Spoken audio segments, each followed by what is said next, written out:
ونستعينه ونستغفره ونؤمن به ونتوكل عليه ونعوذ بالله من شرور أنفسنا ومن سيئات أعمالنا من يهد الله فلا مضل له ومن يضلل فلا هادي له ونشهد أن لا إله إلا الله وحده لا شريك له ونشهد أن محمدا عبده ورسوله وصلى الله وسلم على سيدنا وحبيبنا محمد وعلى آله وأصحابه وأزواجه وأهل بيته وذرياته وأتباعه أجمعين. أما بعد، فقد قال الله تعالى في القرآن العظيم والفرقان المجيد: أعوذ بالله من الشيطان الرجيم، بسم الله الرحمن الرحيم. قد أفلح المؤمنون الذين هم في صلاتهم خاشعون والذين هم عن اللغو معرضون والذين هم للزكاة فاعلون. صدق الله العظيم. قال النبي صلى الله عليه وسلم: ما تلف مال في بر ولا بحر إلا بمنع الزكاة فحرزوا أموالكم بالزكاة أو كما قال صلى الله عليه وسلم. புகழ் அனைத்தும் ஏக இறைவனாகி அல்லாஹ் ஒருவனுக்கு மட்டுமே உரித்தாகட்டுமாக. அல்லாஹினுடைய சலாத்தும் சலாமும் அன்பும் அருளும் நம் உயிரினும் மேலான முஹம்மது ரசூலுல்லாஹி ஸல்லல்லாஹு அலைஹி வஸல்லம் அவர்களின் மீதும் அவர்களுடைய தோழர்கள், குடும்பத்தார்கள், அவர்களை பின்பற்றி வந்த தாபிஈன்கள், தபஅ தாபிஈன்கள், ஃபுகஹாக்கள், ஷுஹதாக்கள், அவுலியாக்கள், நல்லவர்கள் நம் அனைவரின் மீதும் என்றென்றும் நின்று நிலவட்டுமாக. அல்லாஹ்வினுடைய மேலான ரஹ்மத்தையும் அவனுடைய திரு பொருத்தத்தையும் பெற்றுக்கொண்ட நல்லடியார்களுடைய கூட்டத்திலே அல்லாஹ் நம்மை கபூல் செய்தல்வானாக. வாழும் காலமெல்லாம் நிம்மதியாகவும் ஆரோக்கியமாகவும் வாழக்கூடிய பெரும் பாக்கியத்தை நம் அனைவருக்கும் தந்தல்வானாக. நம்முடைய வாழ்க்கையின் எல்லா நிலைகளிலும் தக்வா என்னும் இறையச்சத்தை நம்முடைய இலக்காக எடுத்து நடப்பதற்கும் அல்லாஹ் பாக்கியம் தந்தல்வானாக. பெருமதிப்பிற்கும் கண்ணியத்திற்கும் உரிய இந்த ஜக்காத் விழிப்புணர்வு அரங்கத்தினுடைய தலைவரும் மாவட்ட ஜமாத்துல் உலமா சபையினுடைய தலைவரும் அவர்களே, மற்றும் செயலாளர், பொருளாளர், நிர்வாகிகள், இங்கு வந்திருக்கக்கூடிய இல்மிலும் வயதிலும் மூத்த உலமா பெருமக்களே, ஜமாத்தார்களே, நிர்வாகிகளே, எனக்கு இடப்பட்ட உத்தரவின் பேரிலே நான் உங்களுக்கு முன்னால் இப்படி உட்கார்ந்திருக்கிறேன் என்பதை முதலாவதாக நான் தெரியப்படுத்திக் கொள்கிறேன். பொதுவாக ஜக்காத்துடைய கூட்டத்துக்கு கூப்பிடுறோன்னு சொன்னால் பரவலாக எல்லாம் நினைப்பாங்கன்னு சொன்னால் நிறைய கொடுக்க சொல்லுவாங்க. நம்ம பணத்தை மற்றவங்களுக்கு கொடுங்க. ஜக்காத்துன்னா அதுதான் ஜக்காத், கொடுக்கணும். 2% கொடுக்கணுங்கிறது தான் வலியுறுத்தி சொல்லுவாங்க. அப்போ கொடுத்துட்டா நம்முடைய பொதுவாக மனித இயல்பு, நம்முடைய செல்வம் குறைஞ்சு போயிடுமே அப்படிங்கிற மாதிரி சிந்தனை எல்லாம் வரும். அதனால் இந்த கூட்டத்துக்கு போனாலே வம்புன்னு நினைக்கிறவங்களும் உண்டு. ஜக்காத்துன்னு சொன்னாலே பல பேரும் கட்டாயம் கொடுக்கணுமா கேட்குறவங்களும் இந்த காலத்திலையும் இருக்கிறாங்க. நம்ம தான் மிஸ்கீனுக்கு வாசலில் வர்றவங்களும் கொடுக்குறோம், யாராவது கேட்டு வர்றாங்க கொடுக்குறோம், நம்ம குடும்பத்தில் யாராவது கஷ்டப்பட்டு அவங்களுக்கு ஏதாவது கொடுக்குறோம், ட்ரெஸ் எடுத்து கொடுக்குறோம், மிஸ்கீனுக்கு சாப்பாடு கொடுக்குறோம். சரி, ஜக்காத்துண்டா அவ்வளோதான் அப்படிங்கிற மாதிரி ஒரு சிந்தனையும் உண்டு. இதெல்லாம் நல்ல காரியம், செய்ய வேண்டிய காரியம். ஜக்காத்துங்கிறது ஒரு வரம்புக்கும் சட்டத்திற்கும் உட்பட்டது. ஒரு காரியத்தை செய்கிறதா இருந்தால் அதில் 2 அம்சம் முக்கியம். ஒன்று அல் இஹ்லாஸ், இன்னொன்று அல் இசாபா. அல் இஹ்லாஸ், அல் இசாபா. அல்லாஹ்வுக்காக செய்யணும். எந்த காரியம் செஞ்சாலும் சரி, எந்த உலகாதாயத்தையும் எதிர்பார்க்காமல் அல்லாஹ்வுக்காக, ரப்பினுடைய பொருத்தத்திற்காக, அல்லாஹ் என்னை அங்கீகரிக்க வேண்டும், என்னுடைய அமல்களை ஏற்றுக்கொள்ள வேண்டும் என்கிற நியத்தில், அது பேசினாலும் சரி, சிரித்தாலும் சரி, நடந்தாலும் சரி, ஓடினாலும் சரி, எல்லாவற்றிலும் அந்த நியத்து. எங்களுடைய செயல்பாடு அல்லாஹ்வுக்காக இருக்க வேண்டும். அதே போன்றுதான் இபாதத்தும். அதை விட ஒரு படி கூடவே தொழுகை, நோன்பு, ஜக்காத். இரண்டாவது அல் இசாபா. இசாபான்றதை சரியாக செய்கிறது, கரெக்டாக செய்கிறது, செய்கிற முறைப்படி செய்கிறது. லுஹர் 4 ரக்காத்து 6 ரக்காத்தா தொழுதுட்டாரு, 2 ரக்காத்து எக்ஸ்ட்ரா தானே தொழுதேன், தப்பு என்னன்னு கேட்க முடியாது. தொழுகையே கூடாது. 5 ரக்காத்தை தொழுதுட்டாரு, தொழுகை திருப்பி தொழுகணும். அப்போ அல் இசாபா அது எப்படி செய்யணுங்கிறதும் ஒரு முறை இருக்குது. இப்படி செஞ்சாதான், அந்த சட்டத்தின்படி நாம செஞ்சாதான் நம்ம அந்த காரியத்தை செஞ்சவங்களாக ஆகுவோம். அப்போ அதுக்குன்னு ஒரு வரம்பு இருக்குது, ஹத் இருக்குது, சட்டம் இருக்குது. அதனால இங்க கூப்பிட்டு வச்சு கொடுங்கன்னு சொல்றது இல்லை, கொடுக்கிறவங்க தான் வந்திருக்கீங்க. அல்லாஹ்வுடைய கிருபையில கொடுக்கிற மனோநிலையில் உள்ளவர்கள் தான். எப்படி கொடுக்க வேண்டும், எப்படி கொடுத்தால் எங்களுடைய கடமை நிறைவேறும். முதல்ல ஹாமித் பக்ரி ஹஸ்ரத் அழகாக பேசிட்டாங்க. நீங்க உங்களை கூப்பிட்டு கொடுக்கணும்னு மட்டும் சொல்லலை, நிறைய சம்பாதிங்கன்ட்டு. 1 கோடி லாபம் வந்துச்சுன்னா அடுத்த வருஷம் 1 கோடி லாபம் வர்ற மாதிரி பிசினஸ் பண்ணுங்கன்ட்டு. ஆனா ஜக்காத்து கொடுத்தா கண்டிப்பா அல்லாஹ் அப்படி ஒரு லாபத்தை கொடுப்போம். அம்மா ஆதீத்தும் மின் ஜக்காத்தின் துரீதுன வஜ்ஹல்லாஹ் ஃபஉலாயிக ஹுமுல் முல்ஐஃபூன். நீங்க ஜக்காத்து கொடுக்குறீங்க அல்லாஹ்வுடைய பொருத்தத்தை நாடி என்றால் அவர்கள் முல்ஐஃபூன். அல்லாஹ் சொல்லுகிற வார்த்தை இருக்குது இங்க இஸ்மு ஃபாயில்.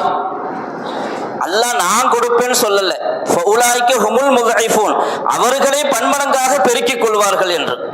ஜகாத்தை கொடுத்தா தங்களுடைய கையில் இருக்கிற செல்வத்தை அவர்களுக்கு அதை அல்லாஹு தஆலா மனதிலே போடுவான். நீ இந்த பணத்தை எப்படி செலவு செய்தால், இந்த பணத்தை எப்படி பயன்படுத்தினால் அது பன்மடங்காக பெருகும். இரட்டிப்பாக, 3 பங்காக, 4 பங்காக, 70 பங்குகளாக, 700 பங்குகளாக எப்படி பெருகும். அதற்கான திட்டங்களை அல்லாஹ் நம்முடைய மனதிலே போடுவான் இல்ஹாமாக.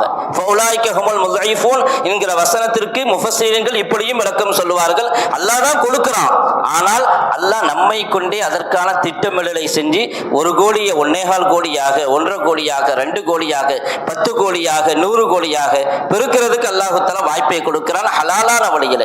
அதனால சம்பாதிக்கணுங்கிறத வலியுறுத்திட்டாங்க, அப்பதான் ஜகாத்து கொடுக்க முடியும். சம்பாதிச்ச பொருளை பாதுகாக்கிறது எப்படி? பணம் வச்சிருக்கிறோம், தங்கம் வச்சிருக்கிறோம், வெள்ளி வச்சிருக்கிறோம், டாலர் வச்சிருக்கிறோம், ஏகப்பட்ட நகைகள் எங்களுடைய அக்கௌண்ட்ல பேங்க்ல இருக்குது. இதையெல்லாம் எப்படி பாதுகாக்கிறது? பத்திரமா பாதுகாப்பு பெட்டகத்தில் வச்சு பாதுகாக்கிறோம். கடைக்கு பூட்டு போடும் பொழுது 7 பூட்டு போடுறோம். சற்று இழுத்து விட்டு அங்கே ஒரு போட்டு, மத்தியில் ஒரு போட்டு, கடைசியில் ஒரு போட்டு. ஏன்னா நகை கடையாச்சு, நகை கடைக்கு இன்னும் கொஞ்சம் பாதுகாப்பு. நைட்டு எப்போவுமே 24 hours செக்யூரிட்டி பாதுகாப்புக்காக ஏற்பாடு செய்ய வேண்டியதுதான். ஒட்டகத்தை கட்டி போட்டுட்டு தான் அல்லாஹ் மேல தவக்கல் வைக்கணும் என்பதில் எந்த சந்தேகமும் இல்லை. ஆனால் அல்லாஹ்வும் சொல்லி இருக்கிறான், நீங்கள் பாதுகாக்க வேண்டும். உங்களுடைய செல்வம் பாதுகாக்கப்படுவதற்கு சிறந்த வழி ஜகாத். மாத்தலிஃப மாலுன் ஃபீ பர்ரின் வலா பஹரின் இல்லா பிமன்இ ஸகாத்தி. கடலிலும் திரளிலும் சொத்துக்கள் அழிந்து போவதில்லை ஜகாத் கொடுக்காமல் இருப்பதன் காரணமாகவே தவிர. எங்களுடைய சொத்துக்கள் அழிஞ்சு போகுதுன்னு சொன்னா பூகம்பத்தினால, வெள்ளத்தில், நெருப்புல எரிஞ்சு போகுது, கருகி போகுது, பொசுங்கி போகுதுன்னு சொன்னா இல்லா பிமன்இ ஸகாத் ஃபஹர்ரிஸு அம்வாலக்கும் பிஸ்ஸகாத். ஜகாத்தை கொண்டு உங்களுடைய சொத்துக்களை பாதுகாத்துக் கொள்ளுங்கள். உங்களுடைய செல்வங்கள் பாதுகாக்கப்படணுமா? வெறுமனே வெளிப்படையான பாதுகாப்பு மட்டுமல்ல, பூட்டுகள் போடப்படுவதனால் மட்டுமல்ல, செக்யூரிட்டி போடப்படுவதனால் மட்டுமல்ல, ஜகாத்தை கொண்டு உங்களுடைய சொத்துக்கள் பாதுகாக்கப்படும். அப்ப அந்த ஜகாத்தை கொண்டு உங்களுடைய செல்வத்தை பாதுகாக்கிறதுக்கும் உங்களுடைய செல்வத்தை வளர்க்கிறதுக்கும் தான் இங்க ஏற்பாடு செஞ்சிருக்கிறோம். அதுல நீங்கள் கொடுக்கும் பொழுது அது பெருகி பழுகி பெருகி அல்லாஹ் தஆலா கொடுக்கிறான். சிறப்புகளை பற்றி ஹஜ்ரத் அவர்கள் விரிவாக பேசிவிட்டார்கள். இங்கே சட்ட நடைமுறைகளை பற்றி ஆரம்பத்திலே பேசிய இலியாஸ் உஸ்மானி ஹஜ்ரத் அவர்களும் ஜகாத்துடைய, நான் இடையில் தான் வந்தேன், அப்பொழுது சில சட்டங்களையும் அவர்கள் சொல்லி இருக்கிறார்கள் நிசாபை பற்றி. ஜகாத்துடைய விஷயத்திலே யாருக்கு வாஜிப் ஆகும் என்பதை அறிய வேண்டும். யார் ஜகாத்து கொடுப்பது வாஜிப், எந்தெந்த பொருட்களில் ஜகாத்து கொடுப்பது வாஜிப், எப்பொழுது கொடுப்பது வாஜிப் அவசியம், யாருக்கு கொடுப்பது அவசியம் கட்டாயம், இந்த விஷயங்களை ஜகாத்துடைய விஷயத்திலே தெரிந்து கொள்ள வேண்டும். இதற்கான நிபந்தனைகள் என்ன, எப்படி இருந்தால் கொடுக்க வேண்டும்? முதலாவது ஃபுகஹாக்கள் யாருக்கு ஜகாத்து வாஜிபாகும்? ஃபுகஹாக்கள் தாரீஃப் சொல்லுவாங்க, தஜிபு ஜகாத்து அலல் ஹுர்ரில் பாலிகில் ஆகிலி மாலிகன்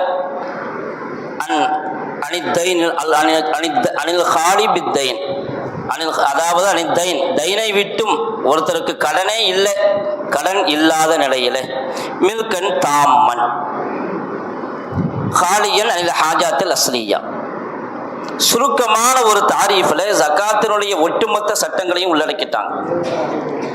அவர் முஸ்லீமாக இருக்கணும், சுதந்திரமானவராக இருக்கணும், அடிமையாக இருக்கக்கூடாது, வயதுக்கு வந்தவராக இருக்கணும், அதே போன்று அவர் கடன் இல்லாதவராக இருக்க வேண்டும். கடனுக்கு அப்பால் பட்டு அவர் ஒரு நிசாபை சொந்தமாக்கி இருக்க வேண்டும். தன்னுடைய அத்தியாவசிய தேவைகளுக்கு அப்பாற்பட்டு அந்த நிசாப் இருக்க வேண்டும். அப்படிப்பட்டவர் ஜக்காத்து கொடுக்க வேண்டும். அப்ப ஜக்காத்து கொடுக்கக்கூடியவருக்கு முதலாவது அவரிடத்தில் அந்நிசாப், ஜக்காத் எவ்வளவு சொத்து இருந்தால் ஜக்காத் கொடுக்க வேண்டும் என்கிற வரையறை ஒன்று இருக்கிறது. தங்கத்திலே 87.5 கிராம், வெள்ளியில 612.5 கிராம், வெள்ளி 612.5 கிராம், தங்கம் 87.5 கிராம். இது போக அல் அவுராக்குல் நகதியா, பேப்பர் கரன்சி அல்லது டிஜிட்டல் கரன்சி. இன்னைக்கு கையில் பேப்பராக இருந்தாலும் சரி, பேங்கில் இருந்தாலும் சரி, எப்படி இருந்தாலும் சரி, நம்மள்கிட்ட என்னென்ன கரன்சி, வேர்ல்டு கரன்சி, ரியால் இருக்குது, டாலர் இருக்குது, எந்த கரன்சி இருந்தாலும் சரி, அது நம்முடைய பாக்கெட்டில் இருக்கலாம், அல்லது நம்முடைய பேங்க்கில் இருக்கலாம், சேவிங் அக்கௌண்ட்டில் இருக்கலாம், அல்லது கரண்ட் அக்கௌண்ட்டில், அல்லது ஃபிக்ஸட் டெபாசிட்டில், அல்லது பாலிசி எல்ஐசியினுடைய பாலிசியில் இருக்கலாம். நான் இதெல்லாம் கூடுமா கூடாதாங்கிறத பற்றி பேசல. நம்முடைய பணம் இப்படியெல்லாம் சேமிக்கப்பட்டு இருக்கலாம். நம்ம கையில் இருக்கிற பணம் மட்டுமோ, நம்முடைய பேங்கில் இருக்கிற பணம் மட்டுமோ அல்ல, நம்முடைய அதிகாரத்திற்குட்பட்ட செல்வம். நாம் அதை இப்பொழுதோ அல்லது பிறகோ அதை பயன்படுத்தி கொள்ள முடியும். அப்படியான பணம், இதுல ஜக்காத்து கடமையாகும். இப்ப இந்த பணத்துல, கரன்சியில எதன் அடிப்படையில் நிசாப முடிவு செய்யணும்? ஒன்று இருக்கு, தங்கம் 87 கிராம். இன்னைக்கு தங்க விலை எவ்வளோங்க? 1 கிராம் 8,050 ரூபா. இந்த சமீபமா 1.5 மாசத்துல ஏகப்பட்ட விலை கூடிடுச்சு. 6,000லேருந்து 8,000க்கு ஜெட்டு வேகத்தில் போயிடுச்சு. வெள்ளி 100 ரூபாய்க்கு மேல், 103ன்னு நினைக்கிறேன், 108 வெள்ளி. அதுவும் அதே இதில் தான் போகுது. ஆனால் அந்த ஸ்பீடு கிடையாது, மெதுவாக ஆகமத்தை ஏறுது. கடந்த 1 வருஷத்துக்கு முன்னாடி வரைக்கும் வெள்ளி அநேகமாக 50-60 ரூபா தான் இருந்துச்சு. இப்போ அது 100 ரூபாய்க்கு மேலே போயிடுச்சு.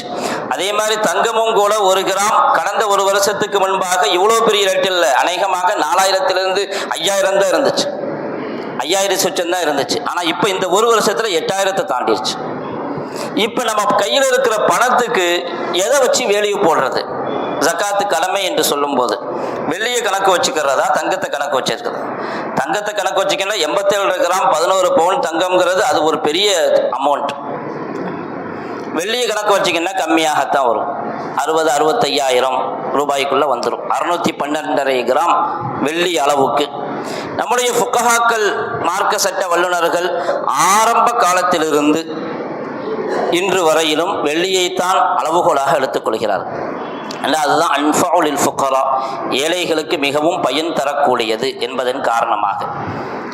அதனால வெள்ளியின் அடிப்படையில் ஒருவரிடத்திலே 612.5 கிராம் அளவுக்கு பணம் இருந்தால் அவரின் மீதும் ஜக்காத் கொடுப்பது, மற்றவர்களுக்கு கொடுப்பது வாஜிபாகும். அதை வச்சு ரொம்ப கம்மியான பணம் தான். இன்னைக்கு 65,000ங்கிறது ஒரு பெரிய அமௌண்ட் கிடையாது. சாதாரண டீ குடிக்க போனாலே 200 ரூபா சரியா போகும். ஒரு 2 பேர் ஹோட்டலுக்கு சாப்பிட போனால் நார்மலாக சாப்பிட்டா 1000 ரூபா, 800 ரூபா, 1000 ரூபா. அதாவது ரொம்ப லோவாக இல்லாமல் ரொம்ப ஹையாக இல்லாமலும். அது இன்னைக்கு சாப்பாட்டு கடை தாங்க மெயின். எத்தனை கடை ஓப்பன் பண்ணாலும் நல்லா ஓடும் ஹோட்டல்ஸ். அதுவும் சும்மா சாதாரண பெட்டி கடை மாதிரி இருக்க வண்டி கடையெல்லாம் இல்லை. அது ஒரு பெரிய ஷோ பண்ணி ஏசியை போட்டு உட்கார வச்சுட்டு ஒரு சிக்கனை 70 வகையாக போடுறோம். ஒரு சிக்கனை 70 வகையாக போட்டு நம்மளும் ஆர்டர் பண்ணி அதுக்கு ஒரு மெனு கார்டு. என்ன ஹலாலான வழியில் சம்பாதிச்சு ஹலாலான வழியில் சாப்பிட்றது தப்பு இல்லை. ஆனால் இன்னைக்கு செலவு அப்படி ஆய்கொண்டு இருக்குது. 2 பேர் சாப்பிட போனாலும் 1000 ரூபா காலியாயிரும். அப்படிப்பட்ட ஒரு காலம். இப்படிப்பட்ட சூழலில் வெள்ளியை அளவு வச்சா கம்மியாக இருக்குது அப்படின்னு சொன்னால் நம்ம பூரா பணத்தையும் கொடுக்க சொல்ல 2.5% தான் கொடுக்க சொல்கிறோம். நம்ம பணம் நம்ம கையில் தான் இருக்கும். இன்னைக்கு 65,000 70,000 பல பேர்கிட்டையும் இருக்குது, எல்லாத்துட்டையும் இருக்கும். ஏதோ கொஞ்சம் பேரை தவிர செல்வம் இருக்கத்தான் செய்யுது. வெள்ளியை தான் கணக்கு வைக்கணும் ஃபுகஹாக்கள் சொல்லி இருக்கிறாங்க ஆரம்ப காலத்திலிருந்து இன்று வரையிலும். இன்னைக்கு வெள்ளி விலை பெரிய ஏற்றத்தளவு இருக்குது, அந்த காலத்தில் அப்படி இல்லை. அதையெல்லாம் பார்க்கல. நீங்கள் வெள்ளியை அளவு வச்சு ஜக்காத்து நிசாப் வந்துருச்சுன்னா, ஜக்காத்து நம்ம கொடுக்க ஆரம்பிச்சிட்டா இன்ஷா அல்லாஹ் தங்கத்துடைய நிசாபை சீக்கிரத்தில் மறைஞ்சிருவோம். என்ன ஜக்காத் கொடுத்தா வளரும், குறையாது. மா நகசத் சதகத்துன், சதக்காவின் மூலமாக என்ன செய்யாது, குறையாது, கூடத்தான் செய்யும். வெள்ளி நிசாபா வச்சு ஜக்காத்து கொடுக்க ஆரம்பிச்சிட்டோம்னு சொன்னா நம்முடைய செல்வங்கள் வளர்ந்து வளர்ந்து வளர்ந்து மிக சீக்கிரத்திலே தங்கத்தின் அளவுக்கு நம்முடைய கையில சொத்து வந்துடும், நிசாப் வந்துடும். நம்ம அதை எதிர்பார்த்து இருக்க வேண்டிய தேவையில்லை. அதனால நல்ல எண்ணத்தோடு நாம கொடுக்கிற மனோநிலையோடு கொடுக்க ஆரம்பித்து விட்டால் அல்லாஹ் அதை வளரச் செய்வான் இன்ஷா அல்லாஹ். இது தங்கம், வெள்ளி மற்றும் செல்வத்திற்கானது. தங்க நகையாக இருக்குது, தங்க நகையாக இருந்தாலும் ஹனஃபி மதுஹபின்படி ஜக்காத்து கொடுக்கணும். தங்கம் நகையாக இருந்தால் ஹனஃபி மதுஹபின்படி அதுக்கும் ஜக்காத்து கொடுத்தான் ஆகணும். ஷாஃபி மதுஹபில் தங்கம் ஹொலி அப்படிங்கிறது இருக்குது, அது அன்றாடமாக பயன்படுத்தக்கூடிய பொருட்களில் சேர்க்குறாங்க. எப்படி ட்ரெஸ் இருக்குதோ அது மாதிரி நகைங்கிறது அன்றாடம் உபயோகிக்கிற நகை, அதனால ஜக்காத்து இல்லைன்னு சொல்லியிருக்கிறாங்க. இப்போ நகை இருந்தாலும் நகைக்கும் கணக்கு போட்டு ஜக்காத்து கொடுக்கணும். நகை மட்டும்தான் இருக்குது, வெள்ளியும் இல்லை, பணமும் இல்லை, எதுவும் இல்லை, எங்கள் கையில் ஜக்காத்து கொடுக்கறதுக்கும் பணம் இல்லைன்னு சொன்னால் ஜக்காத்து நம்ம மீது பொறுப்பு இருந்துக்கிட்டே இருக்கும். எங்கள்கிட்ட நகை மட்டும்தான் இருக்குது, வேற வழி இல்லை. ஒன்று இருக்கிற நகையே 40ல் 1 2.5% எடுத்து கொடுக்கணும், அதை வித்தாவது கொடுக்கணும். இல்லை அதுக்கு மனசு வரலன்னு சொன்னால் நம்முடைய பொறுப்புல அந்த கடன் இருந்து கொண்டே இருக்கும். எத்தனை வருஷம் ஜக்காத்து கொடுக்காம இருந்தோமோ அத்தனை வருஷத்துக்கு ஜக்காத்துடைய பொறுப்பு நம்ம மீது இருக்கவே செய்யும். இது நிசாபினுடைய விஷயத்தில் இவ்வளவு இருக்கணும் அப்படிங்கிறது. இரண்டாவது அல் மில்கு தாம் என்று சொல்லுவார்கள், அது நமக்கு முழுமையாக சொந்தமாகி இருக்கணும், நம்முடைய தேவைகளுக்கு அப்பாற்பட்டு இருக்கணும். உதாரணமாக தங்குற வீடு, இதுக்கு ஜக்காத்து கொடுக்க வேண்டிய தேவையில்லை. நம்முடைய வாகனம், சில பேர்கிட்ட 1 வாகனம் இருக்கலாம், சில பேர்கிட்ட 2 வாகனம் இருக்கலாம், தேவைக்காக வச்சிருக்கிறாங்க 2 வாகனம், ரெண்டுமே யூஸில் இருக்குது, அதுக்கும் ஜக்காத்து கொடுக்க வேண்டிய அவசியம் கிடையாது. மொபைல் ஃபோன் இருக்குது, 50,000 ரூபா மொபைலு, 60,000 1 லட்சத்துக்கெல்லாம் மொபைலு யூஸ் பண்ணுறதுக்காக வச்சுருக்கிறாங்க, அதுக்கும் ஜக்காத் தேவையில்லை. வீட்டில் இருக்கக்கூடிய உபயோகப் பொருட்கள், இதுக்கெல்லாம் ஜக்காத்துங்கிறது கொடுக்க வேண்டிய அவசியம் இல்லை. அது நம்முடைய ஹாஜாத்துல் அஸ்லியாவில் வரும். அதே சமயத்தில் ஹாஜாத்துல் அஸ்லியாவில் இதுவும் வருமா? உதாரணமாக நம்ம ஹஜ்ஜுக்கு போகிறதுக்காக நியத்து வச்சுருக்கிறோம், ஹஜ்ஜுக்காக பணம் சேமித்து வச்சுருக்கிறோம், இப்போ இதுக்கு ஜக்காத்து கொடுக்கணுமா? இல்லை மகளுக்கு நிக்காஹுக்காக வேண்டி சேகரித்து வச்சுருக்கிறோம், இப்போ இதுக்கு ஜக்காத்து கொடுக்கணுமா? இதுவும் அல்ல ஹாஜாத்துல் அஸ்லியாவில் கட்டுப்படுமான்னு கேட்டால் இது ஹாஜாத் அஸ்லியாவில் கட்டுப்படாது. ஹஜ்ஜுக்காக இந்த வருஷம் நம்ம அப்ளை பண்ணி இருக்கிறோம், பணம் எந்த அளவுக்கு பணத்தை கட்டிட்டோமோ அதில் ஜக்காத் தேவையில்லை, போக எவ்வளவு கையில் இருக்குதோ அதுக்கு ஜக்காத்து கொடுக்கணும். கையில் இருக்கிற பணம் நம்மளுக்கு சொந்தமான பணம், நம்ம அதை உபயோகிக்கிறோம் அப்படின்னு சொன்னால் அதுக்கு ஜக்காத்து கொடுக்கணும். அதே மாதிரி தான் கல்யாணத்துக்காக நிக்காஹுக்காக சேர்த்து வச்சிருக்கிறோம். இன்னைக்கு நம்முடைய முஆஷரா அப்படி ஆயிடுச்சு, சமூகத்தினுடைய நிலை, கல்யாணம் முடிச்சு கொடுக்கணும், அதுக்கு ஒரு பெரிய அமௌண்ட் தேவை அப்படிங்கிற ஒரு நிலையில நம்ம இருக்கிறோம். இப்போ அதுக்கும் பணம் தேவைதான், ஆனால் சேர்த்து வச்சிருக்கிறோம். அப்படி சேர்த்து வச்சிருந்தோம்னு சொன்னால் அந்த பணத்துக்கும் கண்டிப்பாக வருஷம் ஜக்காத்து கொடுக்கணும். இன்னும் 4 வருஷத்துக்கு பிறகுதான் பிள்ளைகளுக்கு கல்யாணம் வரும்னு சொன்னாலும் 4 வருஷம் ஜக்காத்து அதுலேருந்து கொடுத்து கொண்டே இருக்கணும். குறையத்தான் செய்யும், ஜக்காத்து கொடுத்தா குறையும், அதுக்கு பிறகு வளரும். கொடுக்கும்போது குறையிற மாதிரி தெரியும், நமக்கு தெரியாமலேயே வளர்ந்துடும். இதெல்லாம் அனுபவப்பட்டு பார்க்கணும். அல்லாஹ்வுடைய கிருபையில அனுபவப்பட்டு பார்த்தாதான் அதில் நமக்கு முழு மன திருப்தியும் வரும். ஏன்னா ஸல்லல்லாஹு அலைஹி வஸல்லம் உடைய வாக்குறுதி சத்தியமாக பொய்யாகவே ஆகாது அப்படிங்கிற நம்பிக்கை திடமாக இருக்கணும். செஞ்சு பார்த்தா அல்லாஹ் அனுபவபூர்வமாக அதை காட்டி கொடுப்போம். அதனால இதெல்லாம் குறைஞ்சிருமே அப்படின்னு இல்லை. இது ஹாஜாத்தே அஸ்லியா, அத்தியாவசிய தேவைகளில் இது சேராது. ஹஜ்ஜுக்காக சேர்த்து வைக்கிற பணம், அதே மாதிரி பிள்ளைகளுடைய செலவுக்காக, படிப்பு செலவுக்காக எதெல்லாம் இருக்குதோ அதுக்கெல்லாம் என்ன செஞ்சிடணும், ஜக்காத்து கொடுத்துடணும். அடுத்ததாக அந்த பணம், நம்ம கையில் இருக்கிற பணம் இருக்குது, நமக்கு முழுமையாக சொந்தமாகி இருக்கணும்.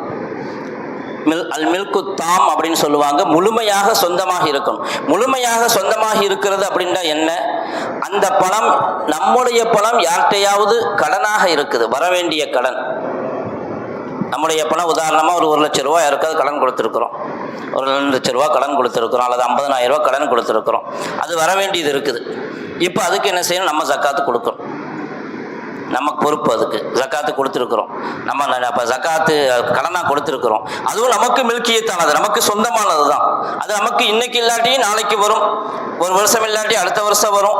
அந்த கடனுக்கும் அந்த வரவேண்டிய கடனையும் நம்மளுடைய மொத்த அமௌண்ட்டில் சேர்த்து கணக்கு போட்டு அதுக்கும் 2.5% என்ன செய்யணும், ஜக்காத்து கொடுக்கணும். இப்போ நம்ம லோன் எடுத்துருக்குறோம் பேங்கில், லோன் எடுத்துட்டோம். அப்படி என்றால் பிஸ்னஸுக்காக லோன் எடுத்து வச்சுருக்கோம், 25 லட்சம் 30 லட்சம் 40 லட்சம் அப்படின்னு லோன் எடுத்து வச்சுருக்கிறோம். அப்படின்னு சொன்னால் லோன் அப்படிங்கிறதும் கடனுடைய இதில் வரும். இது வந்து கொடுக்க வேண்டிய கடன், இது வர வேண்டிய கடன். இது நமக்கு வர வேண்டிய கடன். கொடுக்க வேண்டிய கடன் அது தனி, நம்ம அதுக்கு அடுத்த பேசுவோம். வர வேண்டிய கடனுக்கு கண்டிப்பாக என்ன செஞ்சாகணும், ஜக்காத்து கொடுத்தாகணும். இது நமக்கு சொந்தமானது, மில்குத்தாம், நமக்கு முழுமையாக சொந்தமாயிடுச்சு. அப்படிங்கிறதுனால அதுக்கு நம்ம அந்த பணத்துக்கும் வர வேண்டிய கடனுக்கும் சேர்த்து தான் ஜக்காத்து கொடுப்போம். ஒருத்தர் என்ன செய்கிறாரு, அவர் தரமாட்டாரு. ஒருத்தருக்கு 10,000 ரூபா கொடுத்தோம், அவர் தரமாட்டாரு, தர்ற மாதிரியும் இல்லை, இனிமேல் தரவே மாட்டார் அப்படிங்கிற கட்டத்துக்கு வந்துட்டாரு அப்படின்னு சொன்னால் அந்த சமயத்தில் அதுக்கு ஜக்காத்து கொடுக்க வேண்டிய தேவையில்லை. இன்னும் வராது அப்படின்னு நம்ம முடிவு பண்ணிட்டோம், அதுக்கு ஜக்காத் தேவையில்லை. வந்துருச்சுண்டா அது வேற சட்டம். வராதுன்னு சட்டுன்னு முடிவு பண்ணக்கூடாது. ஒரு இக்கட்டான சூழல்ல மாட்டிக்கிட்டாரு, இனிமே வரவே வழி இல்லை அப்படிங்கிற பட்சத்தில் ஜக்காத் தேவையில்லை. ஆனால் அதை ஜக்காத்து ஆக்கிடலாமா? ஒருத்தருக்கு 50,000 ரூபா கடன் கொடுத்தோம், அவர் தரமாட்டேங்கிறாரு, கேட்டு கேட்டு பார்த்தோம் தரவே இல்லை. இப்போ நம்ம என்ன செய்கிறோம், அதையே ஜக்காத் ஆக்கி கொள்ளலாம். ஏன்னா நம்ம கொடுக்க வேண்டிய ஜக்காத்து ஒரு 1.5 லட்சம் ரூபா ஜக்காத்து கொடுக்க வேண்டி இருக்குது. அந்த 1.5 லட்சத்தில் அந்த 50,000 ரூபா காரர்கிட்ட இப்போ நீ தர வேண்டாம், நீ வச்சுக்க அப்படின்னு சொல்லிட்டு இந்த 1.5 லட்சத்துலேருந்து 50,000 கழிச்சு கொள்ளலாமா கேட்டால் சட்டப்படியாக அது செல்லாது, அப்படி கழிக்க முடியாது. ஏன் அப்படின்னு கேட்டால் ஜக்காத்துக்கு முக்கியமானது ஒரு அம்சம் அந்நியா, நீயத், இன்னமல் ஆமாலு பின்னியாத், நீயத்துகளை கொண்டு தான் அமல்.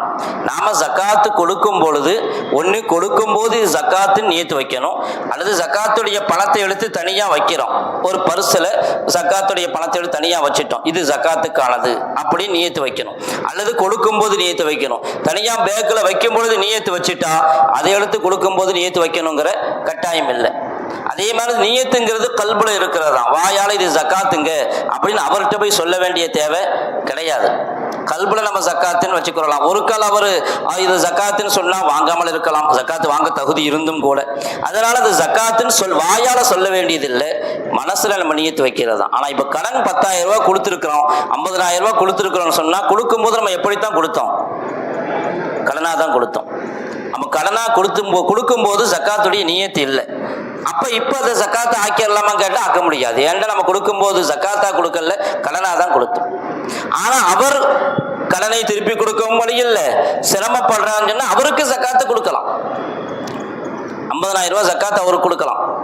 ஒருத்தர் பெரிய கஷ்டப்படுறாரு, ஆஸ்பத்திரியில் இருக்காரு, 3 லட்சம் ரூபா தேவை, 5 லட்சம் ரூபா தேவைன்னு சொன்னால் 5 லட்சமும் கூட அவருக்கு கொடுக்கலாம், தேவை இருக்கிறதுனால அவருக்கு கொடுக்கலாம். இப்போ அவருக்கு நம்ம 50,000 ரூபா நம்மள்ட்ட கடன் வாங்கினாரு, நம்ம அவர்கிட்ட ஜக்காத்தை கொடுத்துட்டோம் 50,000. அவர் என்ன செஞ்சாரு, அந்த 50,000 நமக்கு திருப்பி கொடுக்கலாம். ஜக்காத்துக்கு கொடுக்கும் போதே எப்போ நான் 50,000 உனக்கு ஜக்காத் தருவேன், நீ எனக்கு கடனா திருப்பி தந்துடணும் அப்படின்னு நிபந்தனை வைக்கக்கூடாது. என்கிட்ட இது தம்லீக், அவனுக்காக ஒப்படைக்கிற ஜக்காத்து ஏழை என்கிற அடிப்படையில் நம்ம கொடுக்குறோம், நம்ம திருப்பி தர்றதுக்காக அவன்கிட்ட போய் பேரம் பேசக்கூடாது.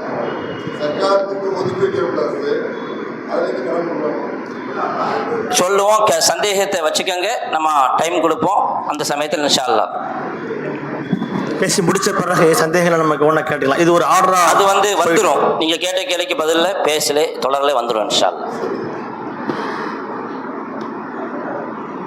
என்ன சொல்லிட்டு இருந்தோம், அதான் கடனா தான் கொடுத்தோம். அப்ப அவருக்கு கொடுக்கும் போது நம்ம என்ன செஞ்சுட்டோம், 50,000 ஜக்காத்தை கொடுத்துட்டோம், அவரா என்ன செஞ்சுட்டா நமக்கு திருப்பி கொடுத்துட்டாருன்னா வாங்கிக்கலாம். நிபந்தனையின் அடிப்படையில் வாங்கக்கூடாது. யதார்த்தமாக நடந்தால் தப்பு இல்லை. அல்லது சூழல் அப்படி ஆயிடுச்சு, எப்போ கஷ்டப்படுற நீனும் தர மாதிரி இல்லை, ஜக்காத்து கொடுக்குறான், இப்போ அவருக்கு செலவுக்கு போக கொஞ்சத்தை திருப்பி கொடுக்குறாரு, அப்படி வாங்குறதும் தப்பு இல்லை. அதனால நீயத்து கட்டாயம் ஜக்காத்தில். அதனால கடனை என்ன செய்யக்கூடாது, ஜக்காத்தில் கழிச்சு கொள்ளக்கூடாது, ஜக்காத்தில் கழிச்சு கணக்கு போட்டக்கூடாது. அது மாதிரி ஜக்காத்து கொடுக்கக்கூடிய அந்த நிபந்தனைகளை உள்ளது தான் 1 வருடம் பூர்த்தியாகி இருக்கணும். மில்கு தாமில் இதுவும் சேரும். உதாரணமாக வந்து ஹாஜாத்தே அஸ்லியா நம்ம வந்து என்ன செஞ்சுருக்கிறோம், வாடகைக்கு விட்டுருக்குறோம், வாகனம் வாங்கி வாடகைக்கு விட்டுருக்குறோம். நம்முடைய ஆட்டோ ஓடுது, நம்முடைய கார் ஓடுது, அல்லது நம்ம வீடு வாங்கி வாடகைக்கு விட்டுருக்குறோம். அது மாதிரி மஹால், கல்யாண மஹால் கட்டியிருக்கிறோம், கட்டி வாடகைக்கு விடுறோம். பெரிய லாட்ஜ் கட்டியிருக்கிறோம். அதெல்லாம் பிஸ்னஸ் ரீதியாக ஓடிக்கொண்டு இருக்குது. இப்போ இது எல்லாம் இதனுடைய விலையில் கிரயத்தின்படி ஜக்காத்து கொடுக்க வேண்டிய தேவையா அப்படின்னு கேட்டால், கிரயத்தின்படி ஜக்காத்து கொடுக்க வேண்டிய அவசியம் இல்லை. கிரயத்தின்படி ஜக்காத்து கொடுக்க வேண்டிய ஒரே ஒரு நிலை மட்டும் இருக்குது. வியாபார நோக்கத்திற்காக வாங்கியிருந்தான், வாங்கும்போது இதை விற்கிறதுக்காக நான் வாங்குறேன் அப்படிங்கிற நீயத்தில் வாங்கி இருந்தா நம்ம என்ன செய்யணும், ஜக்காத்து கொடுக்கணும். ஒரு வீடு வாங்குறோம், இந்த வீட்டை வாங்கிட்டு நான் விற்பேன். ரியல் எஸ்டேட் பண்ணுறாங்க இன்னைக்கு. இப்போ வந்து நிறைய வீடு வாங்கி போட்டிருக்கிறாங்க, வாங்குறாங்க விற்கிறாங்க, வாங்குறாங்க விற்கிறாங்க. இப்போ வந்து விற்கிற நோக்கத்திலேயே வாங்கியிருக்கிறார். வியாபாரம் அப்படிங்கிறது வெறும் கடை வச்சிருக்கணும், ஹோட்டல் வச்சிருக்கணும் கட்டாயம் இல்லை. ஒரு தனிநபர் ஒரு வியாபாரியாக இல்லாமலேயே அவர் வியாபாரியாக இருப்பார். பெரிய கடை வச்சு அதுக்குன்னு ஏற்பாடு இருக்கணும் தேவையில்லை. பிசினஸ் அப்படின்னா என்ன, நம்ம ஒரு பொருள் லாப நோக்கத்தில் வாங்குறோம், விற்கிறதுக்காக வாங்குறோம். ஒரு 4 மொபைல் வாங்குறோம், இதில் யாராவது கேட்கும்பொழுது நம்ம இதை விற்றுருவோம் 3 மொபைல் அப்படின்ட்டு. இப்போ அந்த 3 மொபைலும் வியாபார பொருளில் சேரும். இந்த வாங்கும்போது நியத்து, வாங்கும்போது இப்படி ஒரு நியத்து இருந்துச்சு, இந்த இடத்த வாங்குவோம், விலை கூழ்னா விற்போம், இல்லாட்டி நம்ம பிள்ளைகளுடைய யூஸுக்காக வச்சுக்கிடுவோம் அப்படின்ட்டு அதில் ஜக்காத் தேவையில்லை. இதில் வந்து வியாபாரத்தினுடைய நியத் பில் யக்கீன் இல்லை. நியத்தில் ததப்துப், அதாவது ஒரு வகையான ஒரு சந்தேகம் இருக்குது. அதனால இந்த இடத்துல நியத்து உருப்படியான வியாபார நியத்து இல்லை, இல்லாட்டி ஜக்காத் தேவையில்லை. நம்ம வாங்கும்போது இடத்த வாங்குறோம், வீட்டை வாங்குறோம், அல்லது கடையை வாங்குறோம், அல்லது வாகனத்தை வாங்கி வாடகைக்கு விடுறோம், இதெல்லாம் கிரயத்தில் ஜக்காத் தேவை கிடையாது. ஒரு மனை சும்மாவே கிடக்குது, வாங்கி தான் போட்டிருக்கிறோம், நம்ம யூஸுக்காகத்தான் போட்டிருக்கிறோம், அது ஒரு 10 வருஷமா கிடக்குது, கிடந்தாலும் அந்த கிரயத்துக்கு என்ன தேவையில்லை, ஜக்காத் தேவையில்லை. வாடகை கிட்ட வாடகை வருமானம் நம்ம கையில இருந்துச்சுன்னு சொன்னா ஜக்காத்து கொடுக்கணும், இல்லாட்டி ஜக்காத் தேவையில்லை. ஆனால் வியாபாரத்துக்காக வாங்கி இருந்தால் 10 வருஷமா அந்த இடம் விற்கலன்னு சொன்னாலும் 10 வருஷமா ஜக்காத்து கொடுக்கணும். விற்கலங்கிறதுனால ஜக்காத் தேவையில்லைன்னு சொல்ல முடியாது. அதனால வியாபாரத்துக்காக வாங்கி, ஒரு வீட்டை வியாபாரத்துக்காக வாங்கி இருக்கிறோம், 4 வருஷமா விற்கல, ஆனா அதுக்கு ஜக்காத் கொடுக்கணும். இல்லை காசு இல்லையே எப்படி கொடுக்கறது, இப்பவே கொடுக்கணுமா, எப்படி கொடுக்கறது, வருஷம் ஜக்காத்து கடமை ஆயிரும் கொடுக்கறது. நம்ம கொடுக்கிறோமோ இல்லையோ நம்முடைய பொறுப்புல அது இருந்து கொண்டே இருக்கும். உடனடியாக கொடுக்கறதுக்கு ஏதாவது ஏற்பாடு செய்யணும். பணத்தை புரட்டி எப்படி புரட்டணுமோ அப்படி புரட்டி கொடுக்கணும். நமக்கு அதெல்லாம் சொல்லித்தர வேண்டிய இல்லை, எப்படி வேணாலும் புரட்ட முடியும் பணத்தை. அப்படி புரட்டி பணத்தை ஜக்காத்து கொடுத்து ஆகணும். இல்லை ஒரு கால் நான் கொடுக்காம விட்டுட்டேன், 10 வருஷம் கழிச்சு வித்துச்சு அப்படின்னு சொன்னா 10 வருஷத்துக்கு பிறகு ஒவ்வொரு வருஷமும் அந்த வீட்டினுடைய கிரயம் என்னன்னு கணக்கு போட்டு வைக்கணும். என்ன ஜக்காத்து கொடுக்கறது இருக்க வியாபார பொருளுக்கு வாங்கின விலைக்கல்ல, நம்ம ஜக்காத் என்னைக்கு கொடுக்குறோமோ அந்த தேதியில என்ன விலையோ அதுக்கு கொடுக்கணும் ஜக்காத். இப்போ போன வருஷம் வாங்கி இருக்கிறோம், அது ஒரு 15 லட்சம், இப்போ அது 18 லட்சம் ஆயிடுச்சுன்னா 18 லட்சத்தினுடைய கிரயத்தின்படி ஜக்காத்து கொடுக்கணும். இப்போ நான் இந்த வருஷம் 18 லட்சம் கிரயம் போட்டு ஜக்காத்து கொடுத்துட்டா பிரச்சனை இல்லை. ஒரு கால் நான் கொடுக்கலன்னு சொன்னா என் டைரியில அல்லது என்னுடைய லேப்டாப்ல அதுக்கு ஒரு ஃபோல்டர் இருக்கணும் ஜக்காத்துக்காக. இது மாதிரி இன்ன வருஷம் நான் இன்னும் ஜக்காத்து கொடுக்கல, இந்த தேதியில இது 18 லட்சம், இந்த 18 லட்சத்துல 2.5% இவ்வளவு தொகை கொடுக்க வேண்டியது என் மேல பொறுப்பு இருக்குதுன்னு எழுதி வைக்கணும்.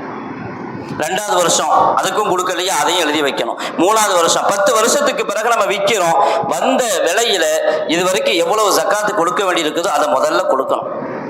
இப்படி எழுதி வைக்கிறதுனால 2 பிரயோஜனம். ஒன்று, நமக்கும் கணக்கு குழம்பாது, ஜக்காத்துடைய கடமையில மோசடி செஞ்ச குற்றத்துக்கு நம்ம ஆளாக மாட்டோம், கரெக்டாக கொடுத்துருவோம்.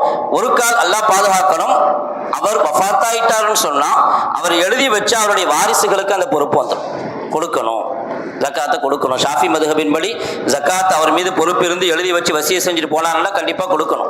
ஹனஃபி மதுஹபின்படியும் வசியை செஞ்சுட்டு போனால் 3ல் 1 பங்கு அளவு கண்டிப்பாக நிறைவேற்றி ஆகணும். அதனால் எழுதி வைக்கிறது முக்கியம் ஜக்காத்துடைய விஷயத்தையும். அதாவது ஒவ்வொரு நாளைக்கும் கணக்கு பார்த்துக்கிட்டு இருக்க வேண்டிய தேவையில்லை, ஆனால் ஜக்காத்துக்காக கணக்கு பார்க்கணும். நான் என் பணம் எவ்வளோ சேர்ந்துச்சு அப்படிங்கிறதுக்காக கணக்கு பார்க்குறேன் இல்லை, நான் எவ்வளோ கொடுக்கணும் அப்படிங்கிறதுக்காக கணக்கு பார்க்கணும். இதுக்கு நன்மை உண்டு. எண்ணிக்கிட்டே இருக்கிறது பணத்தை. வயலுல் லிக்குல்லி ஹுமஸத்தில் லுமஸத்தின் அல்லதி ஜமஅ மாலஹு வஅத்தத யஹ்ஸபு அன்ன மாலஹு அஹ்லத. அப்படிப்பட்டவர்களுக்கு வயல் என்று அல்லாஹ் கண்டிச்சிருக்கிறான். தான் நிரந்தரமா இருக்க போறோம் அப்படிங்கிற நியத்துல பணத்தை எண்ணி எண்ணி எண்ணி சேர்த்து வைக்கிறது. நம்ம என்றது அதுக்காக இல்லை, நான் எவ்வளவு ஜக்காத்து கொடுக்கணும், எவ்வளவு கொடுக்க வேண்டிய கணக்கு, அதுக்காக எண்ணி சேர்த்து வச்சு என்னன்னா அந்த என்றதுக்கு வயல் கிடையாது. அல்லாஹ் இன்ஷா அல்லாஹ் அதுக்கு சவாபு கொடுப்பான், நன்மையை கொடுப்பான். அப்படி என்றதுக்கும் நன்மையை கொடுப்பான். ஏன்னா ஜக்காத்து கொடுக்கறதுக்காகத்தான் கணக்கு பார்க்கிறோம். ஆனால் இது விஷயத்துல வியாபார பொருள், செருப்பு கடையாக இருக்கட்டும், பெட்டி கடையாக இருக்கட்டும், வீட்டில் வச்சே விற்கலாம் சில பொருட்களை. எப்படி இருந்தாலும் எதையெல்லாம் வியாபார நோக்கத்திற்காக வாங்கி வச்சிருக்கிறோமோ அதுல எல்லாம் கண்டிப்பா ஜக்காத்து கொடுக்கணும். ஆனா இன்னொரு காரணம், சில சமயங்கள்ல ஜக்காத்து கொடுக்கணுமே நிறைய அப்படிங்கிறதுக்காக இடம் வாங்கி போட்டுறது, விற்கிறதுக்காக இல்லை, நமக்காக நம்முடைய தேவைக்காக வேண்டி வச்சுக்கலாண்டு எல்லா பணத்தையும். ஆனால் நம்ம நியத்து அல்லாஹ்வுக்கு தெரியும்.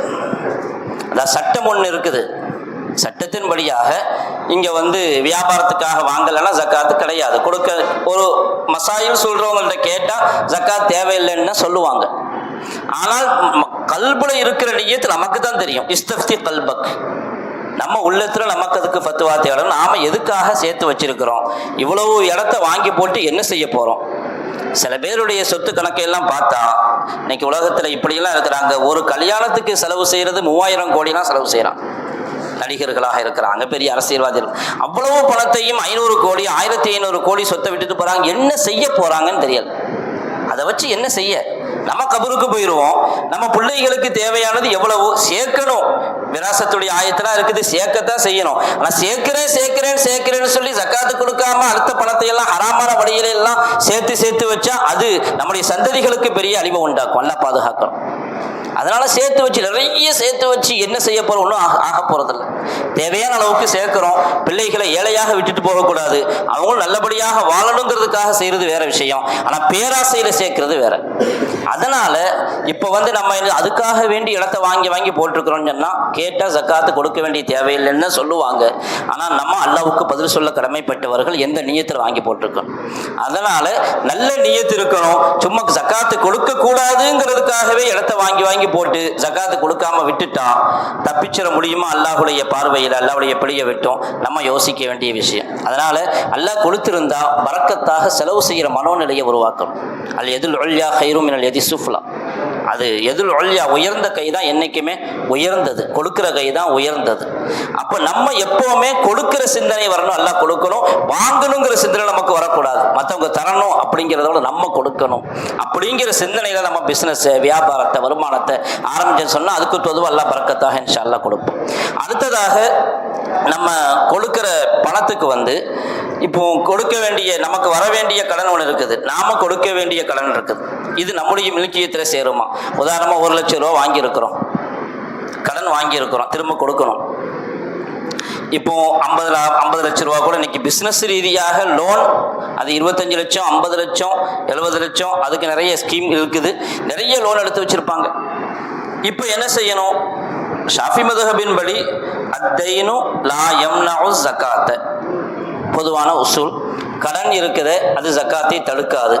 இமாம் ஷாஃபி ரஹிமஹுல்லாஹ் அவங்களுடைய ஆய்வின் படி கடன் இருக்குதோ இல்லையோ, கடன் இருந்தால் கடனை திருப்பி கொடுத்துரு.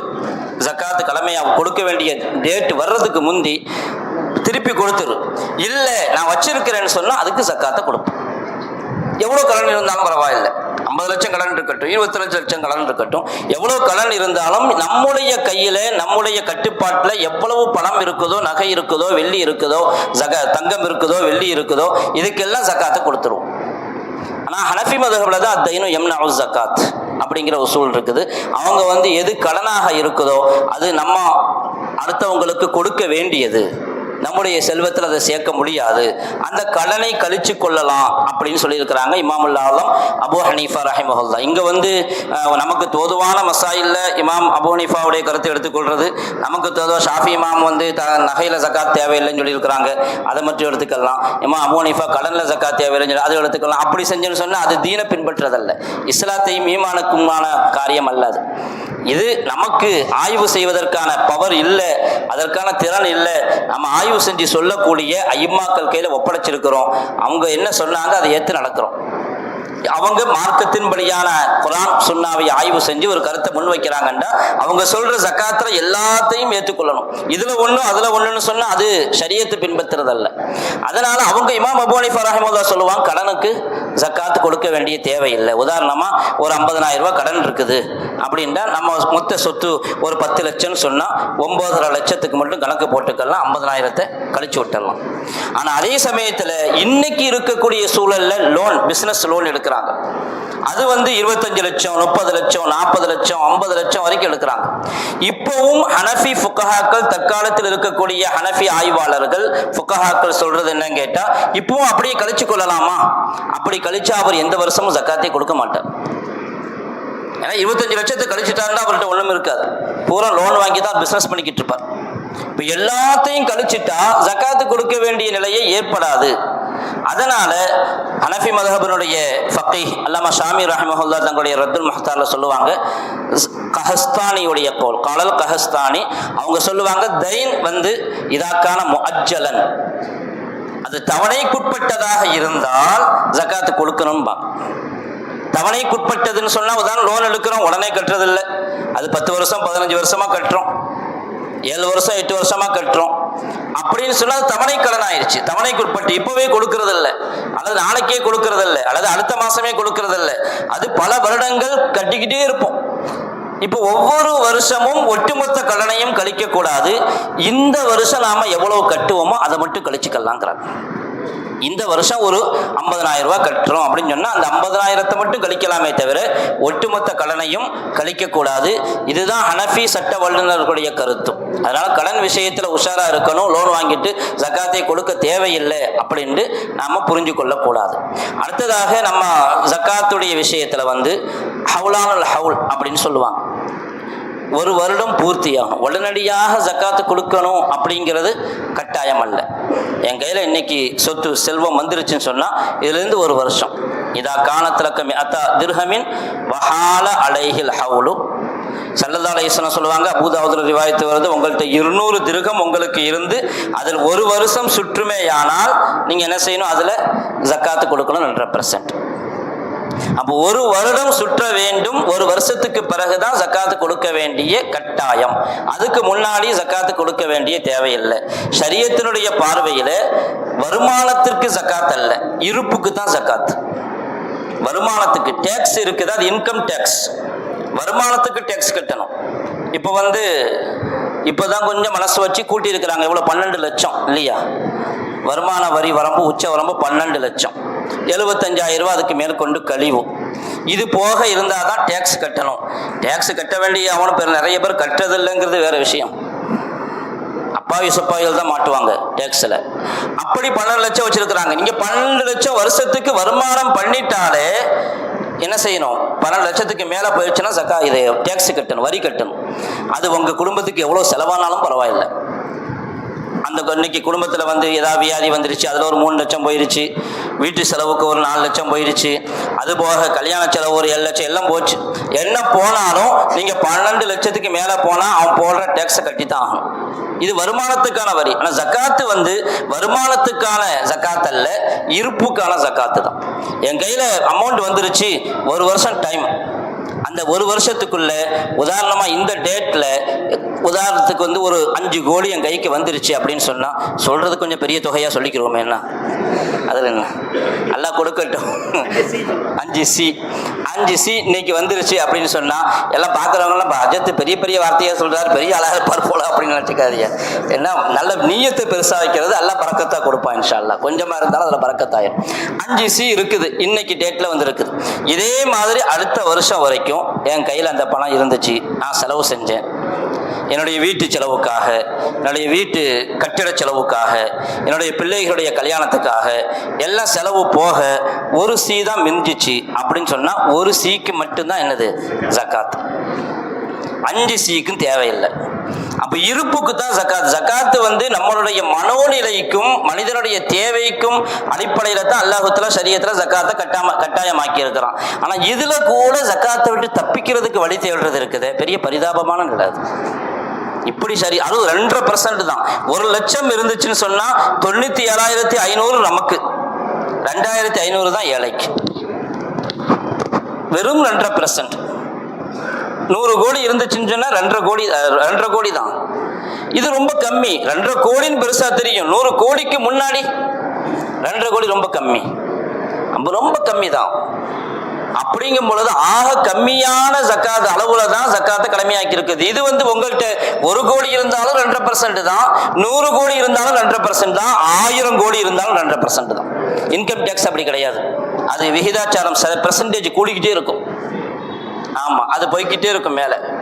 ஆனா ஜக்காத் அப்படி இல்லை. எவ்வளவு சொத்து வேணாலும் சேலுங்க ஹலாலான வழியில, அதுக்கு வெறும் 2.5% மட்டும்தான்.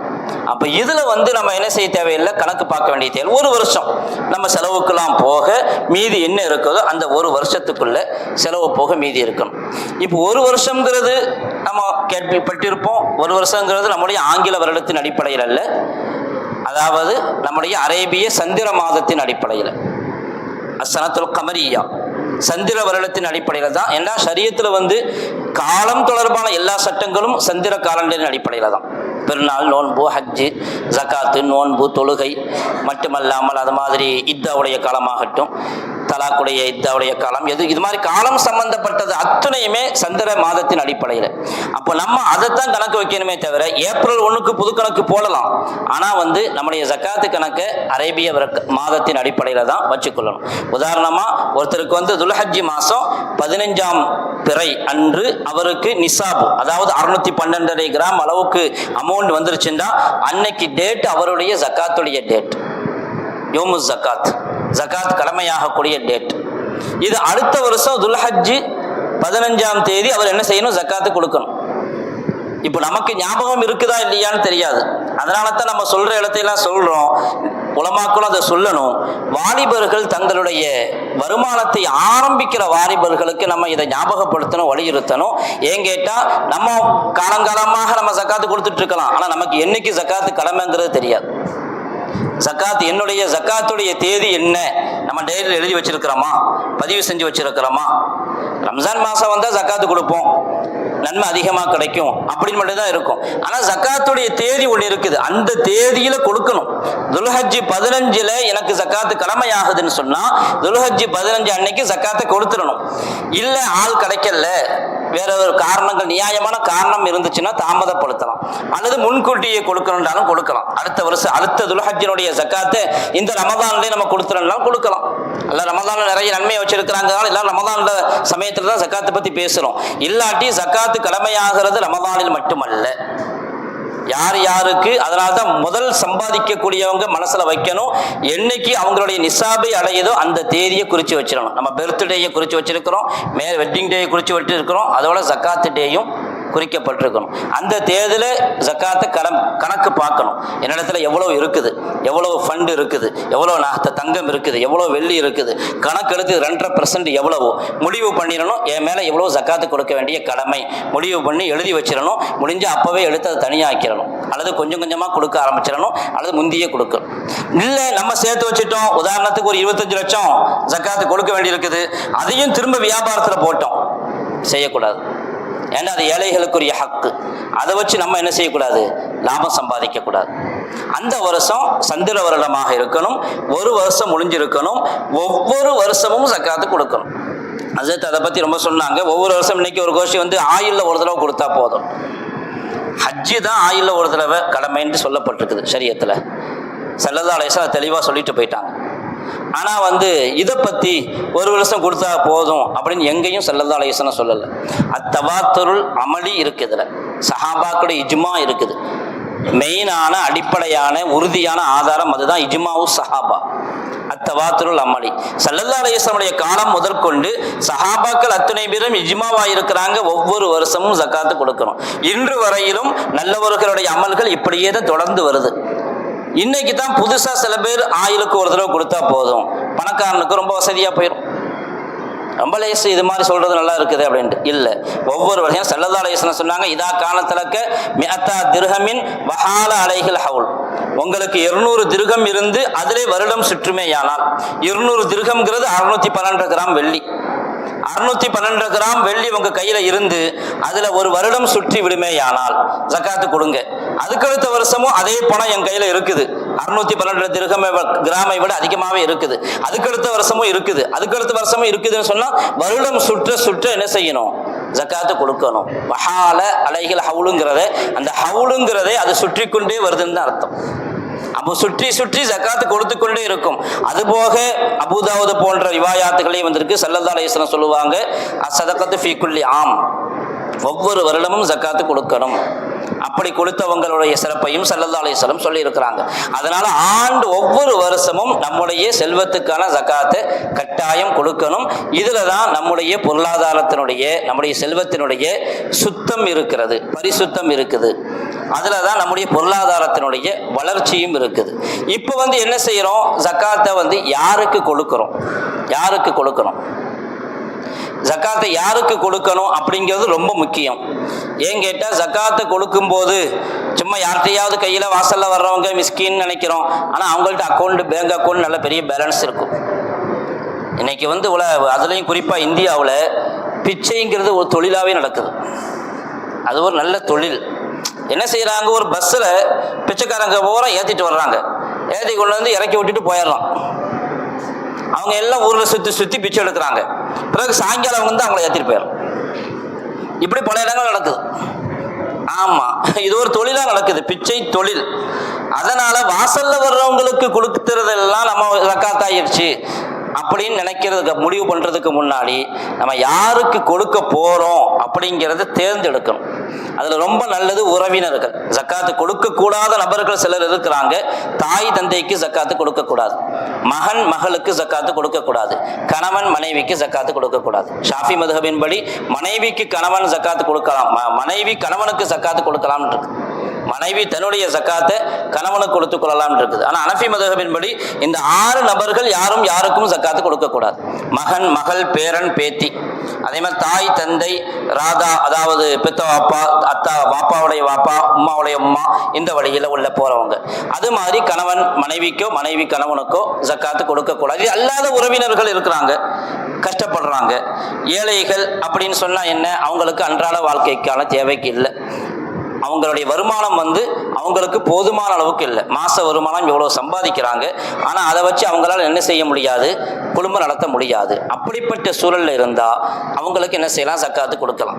ஹனஃபி மதுஹபின் படி 612 கிராம் அளவுக்கு யார்கிட்ட இல்லையோ அவங்களுக்கெல்லாம் ஜக்காத்து கொடுக்கலாம். அந்த அளவுக்கு வசதி இல்லாதவங்க ஜக்காத்து கொடுக்கலாம். அல்லது அவங்க அந்த அளவுக்கு பணம் இருக்குது, ஆனால் தேவை அதை விட அதிகமாக இருக்குது. உதாரணமா ஆஸ்பத்திரி அட்மிட் ஆயிருக்காரு, 3 லட்சம் ரூபா பணம் தேவை இருக்குது. இப்ப 3 லட்சமும் ஜக்காத்து கொடுக்கலாம். ஏன் 65,000 தான், 612 கிராம் தான் கிடையாது. ஒட்டுமொத்தமா அவருக்கு 3 லட்சத்தையும் கொடுத்தாலும் தப்பில்லை. தேவை இருக்கும் பொழுது அப்படியும் அதிகப்படியாக என்ன செய்யலாம்? கொடுக்கலாம். அதனால ஜக்காத்து கொடுக்கறதுக்கு ஏழைகளை பார்த்து நம்ம யாருக்கு கொடுக்கிறோம் அப்படிங்கிறத அவங்கள நல்ல முடிவு செஞ்சு, இவங்க வாங்க தகுதியானவங்க தான் அப்படி முடிவு செஞ்சு தான் என்ன செய்யணும்? கொடுக்கணும்.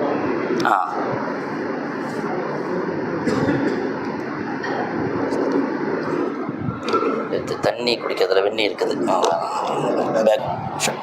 வழக்கமான இங்கே ஜமாத் 1 மணிக்கு நடைபெறும். ஆனால் இன்றைய தினம் ஹஜ்ரத் அவர்கள் இன்னும் 5 நிமிடத்தில் உரையை முடித்து விடுவார்கள். அதற்கு பிறகு உங்களுக்கான நேரம், கேள்வி சந்தேகங்களை கேட்பதற்கான நேரம். சந்தேக கேள்விகளை பொறுத்து இன்ஷா அல்லாஹ் 1:15க்கு லுஹர் ஜமாத் நடைபெறும். தொடர்ந்து உங்கள் அனைவருக்கும் மதிய விருந்து ஏற்பாடு செய்யப்பட்டிருக்கிறது. தயவு செய்து அன்பு கூர்ந்து அனைவரும் மதிய உணவில் கலந்து உணவு சாப்பிட்டு செல்லுமாறு அன்போடு வேண்டிக் கொள்கிறோம். நிறைவில் ஹஜ்ரத்தினுடைய உரைக்கு பிறகு ஹாமித் பக்ரி ஹஜ்ரத்தருடைய புத்தகம் வழங்கப்படும்.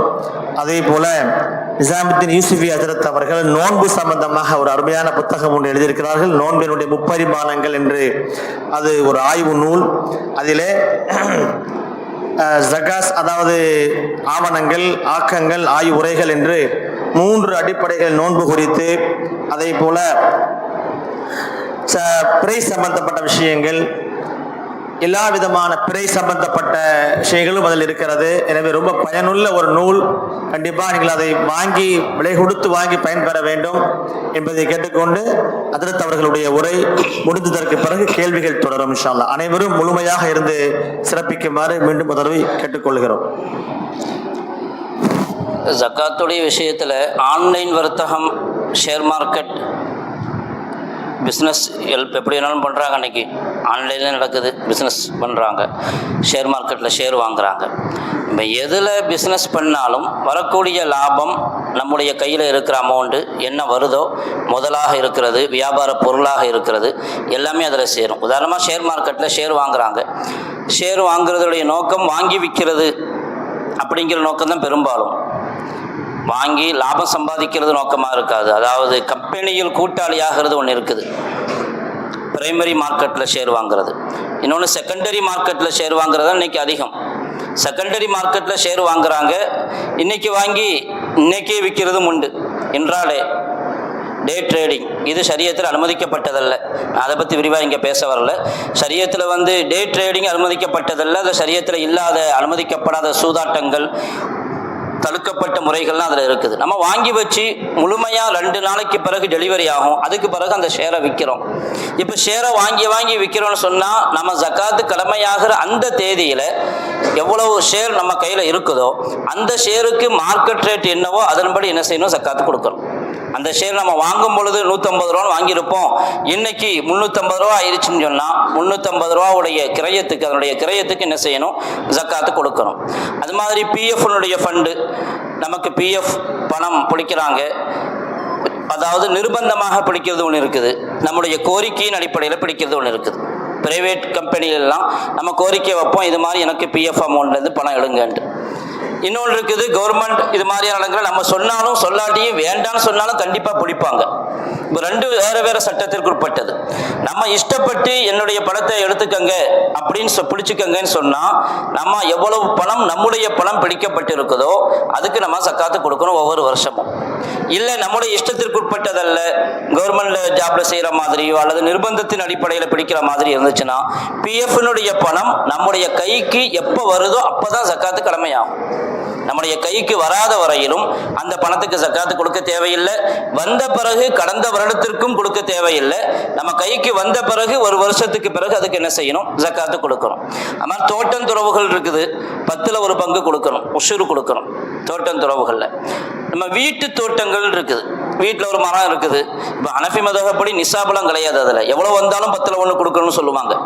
ஷாஃபி மதஹப்பில் 60 வசக்கு, அதாவது உதாரணமாக 653 கிலோ அளவுக்கு வந்தாதான் ஜக்காத்து அப்படின்ட்டு இருக்குது. இப்போ வீடு தோட்டங்கள்ல எல்லாம் ஹனஃபி மதஹபின் படியும் ஜக்காத்து கொடுக்கணுமான்னு கேட்டால், வீட்டில் மரம் நிற்குது, பப்பாளி மரம் இருக்குது, இளநீ தேங்காய் மரம் இருக்குது, அல்லது மாம்பழம் அல்லது மாதுளை ஏதாவது இருக்குது அப்படின்னா அதுக்கெல்லாம் ஜக்காத்து கொடுக்க வேண்டிய தேவையில்லை. சின்ன சின்ன தோட்டங்கள், தக்காளி போடுவோம், ஏதாவது செய்வோம், அதுக்கெல்லாம் ஜக்காத்து அவசியம் கிடையாது. நம்ம ஜக்காத்து கொடுக்கும்போது கொடுக்குற விஷயத்தில் நம்ம கவனித்து தான் கொடுக்கணும். ஒன்று நம்ம கொடுப்போம் அல்லது யார்கிட்டையாவது கொடுக்க சொல்லுவோம். சில பேர் என்ன செய்வாங்கன்னா நேரடியாக ஜக்காத்தை கொடுக்கறதில்ல. ஏன்னா நேரடியாக ஜக்காத்து கொடுத்தா ஒவ்வொரு வருஷமும் கேட்பாங்களே அப்படிங்கிற பயம் இருக்குது. போன வருஷம் நீங்கள் இவ்வளோ தந்தீங்க உங்கள் அப்படி நம்மளை எதிர்பார்ப்பாங்க. பொதுவாக நடைமுறை அது, போன வருஷம் தந்தாங்க இந்த வருஷம் தருவாங்க அப்படிங்கிற எதிர்பார்ப்பு இருக்கும். அதனால பல பேரும் என்ன செய்யறதுண்டா, பெரிய பெரிய செல்வந்தர்கள்லாம் ஜக்காத்தை அவங்களா கொடுக்கறதில்ல, யார்கிட்டையாவது யார் ஜக்காத்தை வாங்கி விநியோகம் செய்கிறாங்களோ அவங்கள்ட்ட கொண்டு போய் கொடுத்துட்றது. அவங்க என்ன செஞ்சிருவாங்க, கொடுப்பாங்க. அது மாதிரி கொடுக்கலாமான்னு கேட்டால் நமக்கு நம்பிக்கையான ஆட்களாக இருந்தால் தாராளமாக கொடுக்கலாம். நம்ம வக்கீலாக்குறோம் ஒரு ஆளை, நம்ம வக்கீலாக்குறோம். இன்னைக்கு பைத்துல் மால் நிறைய நடக்குது. எல்லாம் நமக்கு நம்பிக்கையா இருக்கணும், வாங்கி சேர்த்து வைக்கிற ஆட்களாக இருக்கக்கூடாது. ஜக்காத்தை முறைப்படியே தம்லீக் செய்யணும், அவங்க கையில ஒப்படைக்கணும். ஜக்காத்து பணத்துல வீட்டை கட்டி குறைஞ்ச விலைக்கு வாடகைக்கு விடுறாங்க, இது செய்யக்கூடாது. ஏழைகளுக்கு வீடு கட்டி கொடுத்துடலாம், அவங்கள்ட்ட ஒப்படைச்சிடணும். அது தம்லீக்குங்கிறது முக்கியம், அவங்க கையில போய் சேரணும். ஏழைகளுக்காக வேண்டி என்ன செய்யறாங்க, வாடகைக்கு விடுறாங்க வீட்டை கட்டி, அப்படி செய்யக்கூடாது. அது மாதிரி ஜக்காத்து பணத்தை வச்சு வட்டியில்லா கடன் கொடுக்கறது, பைத்துல் மால்ங்கிற பேர் இருக்குது. இன்னைக்கு தவறான கொள்கையின் அடிப்படையிலையும் தவறான வழிகாட்டலும் நிறைய அதுல இருக்குது. பள்ளிவாசல்ல பைத்துல் மால் இருக்கணும் கட்டாயம், பைத்துல் மால்ல தான் ஜக்காத்து கொடுக்கணும், இல்லாட்டி ஜக்காத்தே கூடாது அப்படின்லாம் சில பேர் பேசுறாங்க. கண்டிப்பா மார்க்கத்தினுடைய பார்வையில் தவறான ஒரு கண்ணோட்டம். இந்த காலத்துல தனிப்பட்ட முறையில் கொடுக்கறது நல்லது, கொண்டு போய் சேர்க்கணும் அவங்க கையில நேரடியா.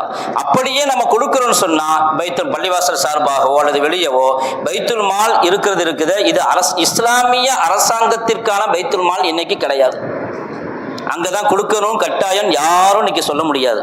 அது இஸ்லாமிய ஹுக்கூமத்தை இஸ்லாமியா, ஹிலாஃபத்தை இஸ்லாமியா, இஸ்லாமிய அரசு இருந்தா மட்டும்தான் அந்த பைத்துல் மாலுடைய சட்டம் வருமே தவிர இன்னைக்கு அந்த சட்டம்லாம் வராது.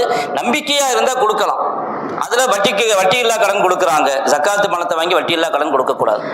ஜக்காத்து பணத்தை அவங்களுக்கு ஹதியாவாக ஜக்காத்தாக அவங்களுக்கு ஒப்படைக்கணும். அதை கடனாக கொடுக்கக்கூடாது. கொடுத்துட்டு திரும்ப வாங்கக்கூடாது.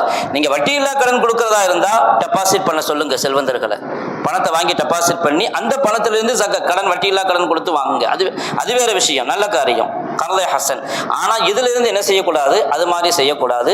இப்படி சில விஷயங்கள் யார் ஒழுங்கா செய்யறாங்களோ வாங்கினா குறைஞ்சது ரமதானுக்குள்ளேயே அதை முடிச்சிடணும். அதிகபட்சமாக ஒரு மாதத்துக்குள்ளே முடிச்சிடணும். இன்னைக்கு பல இடங்களில் பைத்துல் மாலில் பணத்தை வசூல் பண்ணி சேர்த்து வைக்கிறாங்க. வருஷக்கணக்கிலையும் இருக்குது. எப்போ அவங்க கொடுக்குறாங்களோ அப்போ தான் நம்ம ஜக்காத்து நிறைவேறும். அதை மனசில் வச்சுக்கணும். நம்ம யார்கிட்ட கொடுக்குறோமோ அவங்க ஜக்காத்துக்கு தகுதியானவங்கள்ட்ட கொண்டு போய் ஒப்படைக்கும் போது தான் நம்ம ஜக்காத்து நிறைவேறும். அதனால் அதில் ரொம்ப கவனமாக இருக்கணும். நம்ம ஜக்காத்து கொடுக்கும் போதும் யார்கிட்ட கொண்டு போய் கொடுக்குறோம், எப்படி கொடுக்குறோம், அவங்க ஒழுங்காக கொடுத்துருவாங்களா, கொடுக்க மாட்டாங்களா, நம்முடைய கடமையில் நமக்கு முழுமையாக அக்கறை இருக்கணும்.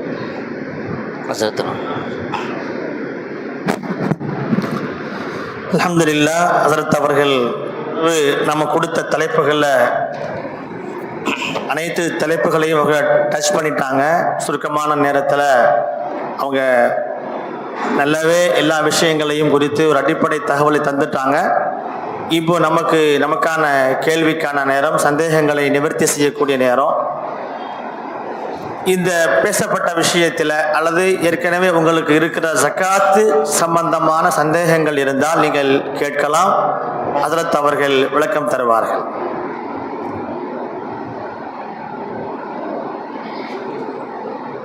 ஹஸரத், ஒரு கேள்வி ஒரு சகோதரர் கேட்டிருக்காரு.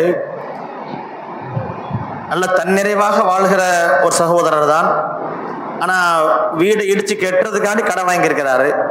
வீடை இடித்து கட்டுறதுக்காக கடன் வாங்கி அந்த கடன் இருக்குது. இந்த கடன் முடிக்கிற வரையிலும் அவர் ஜக்காத் கடமை ஆகுமா? கடன் வாங்கியிருக்காரு. ஆமாம், ஒரு 10 லட்ச ரூபா கடன் வாங்கி வீடை கட்டியிருக்கிறாரு. அவருக்கு வேற எந்த தேவையும் இல்லை, தன்னிறைவாக சம்பாத்தியம், தன்னிறைவாக இருக்கிறாரு. ஆனால் இந்த வீடு கட்டின வகைக்கு கடன் பட்டிருக்கிறார். சரி, இப்போ அவருக்கு அதுக்கு மேலே ஜக்காத்து கடமையாகிற அளவுக்கு நிசாப் இருக்குதா? அந்த கடனை கொடுக்குற அளவுக்கு இல்லை, கடனை கொடுக்கறதுக்கு வீடு கட்டுறாரு. இப்போ ஜக்காத்து கொடுக்க வேண்டிய தேதியில் அவருக்கு ஜக்காத்து கொடுக்க வேண்டிய அளவுக்கான நிசாப் இருந்துச்சுன்னு சொன்னால் ஷாஃபி மதுஹபின்படி ஜக்காத்து கொடுக்கணும். கடனை கழிக்கிறது ஹனஃபி மதுஹபின்படி கடனை கழிச்சு கொள்ளலாம். ஷாஃபி மதுஹப் அடிப்படையில் எவ்வளவு கடன் இருந்தாலும் நம்ம அந்த கடனை பார்க்க வேண்டியதில்லை. அதுக்கு சோர்ஸ் வேணும்ல.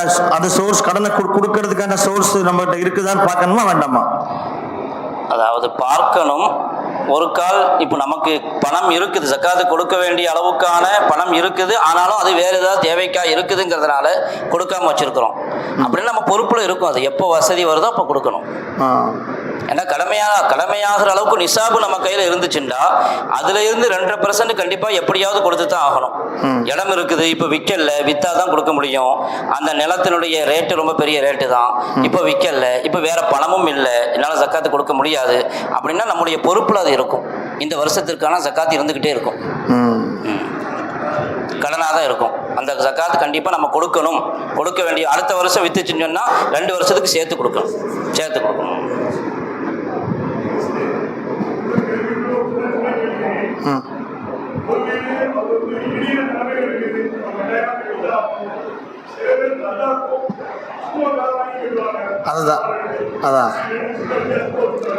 அதாவது நல்ல நிலையில இருக்கிற வீட்டை இடிச்சு கட்டுறாரு அப்படின்னு சொன்னா அது தேவையில்லை.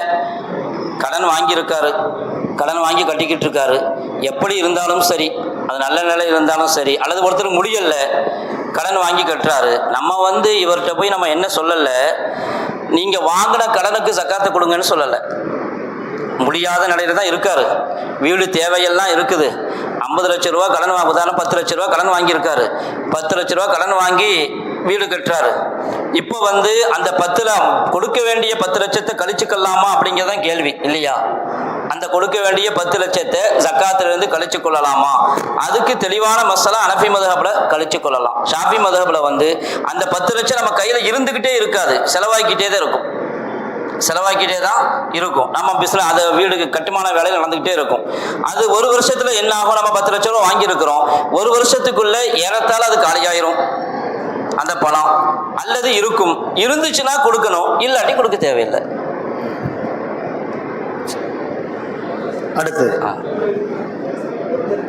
பணம் இருக்குது, வருஷம் ஜக்காத்து கொடுத்துட்டு வர்றாரு.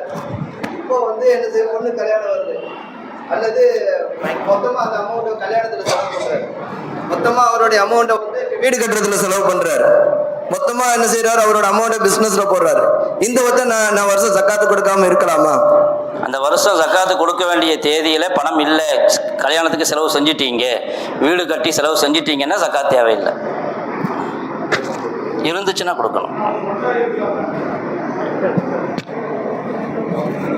குடோடு வாடகைக்கு விட்டுருக்காங்க, அவங்க அட்வான்ஸ் வாங்கியிருக்காங்க. அந்த அட்வான்ஸை பொறுத்த வரையிலும் அது முன் வாடகைங்கிற பட்டியலில் வரும். அதனால் யார் அந்த குடோனுக்கு சொந்தக்காரங்களோ அவங்க கையில் அந்த அட்வான்ஸு பணம் செலவாகாமல் இருந்தால் கொடுப்பாங்க, இல்லாட்டி கொடுக்க வேண்டிய தேவையில்லை. வாடகைக்கு எடுத்தவங்க கொடுக்க தேவையில்லை ஜக்காத். வாடகைக்கு விட்டவங்க, அதான் வாடகைக்கு விட்டவங்க தான் கொடுக்கணும். இருந்தால் கையில் பணம் செலவாகாமல் இருந்தால் வாடகைக்கு விட்டவங்க, குடோனுக்கு சொந்தக்காரங்க கொடுக்கணும்.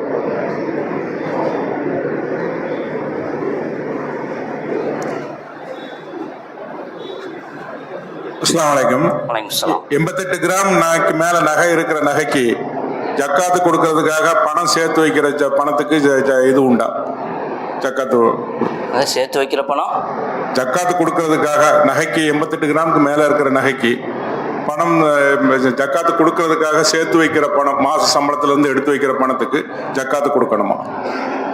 அதாவது மாத சம்பளத்திலேருந்து பணம் எடுத்து வச்சுருக்கிறீங்க, சேர்த்து வச்சுருக்கீங்க கொடுக்கறதுக்காக, நீங்கள் முன்கூட்டியே ஜக்காத்து கொடுத்துட்டீங்கன்னு வைங்க, ஒரு வருஷத்துக்கு ஜக்காத்து முந்தியே கொடுக்கலாம். அடுத்த ரமதானுக்கு முன்னாடி இப்போவே கொடுத்துட்டா அது நம்ம கையிலேருந்து ஜக்காத்துடைய கணக்கில் போயிடும். இல்லை அந்த வருஷம் ஃபுல்லாக கொடுக்கல, ஜக்காத்து கணக்கு பார்க்குற தேதியில் கொடுக்க போகிறீங்கன்னு சொன்னால் நீங்கள் 88 கிராமுக்கான எவ்வளோ சேர்த்து வச்சுருக்கீங்களோ அது அதுக்குரிய ஜக்காத்துடைய கணக்கில் போயிடும். அதுக்கு ஜக்காத்துன்ட்டு வராது.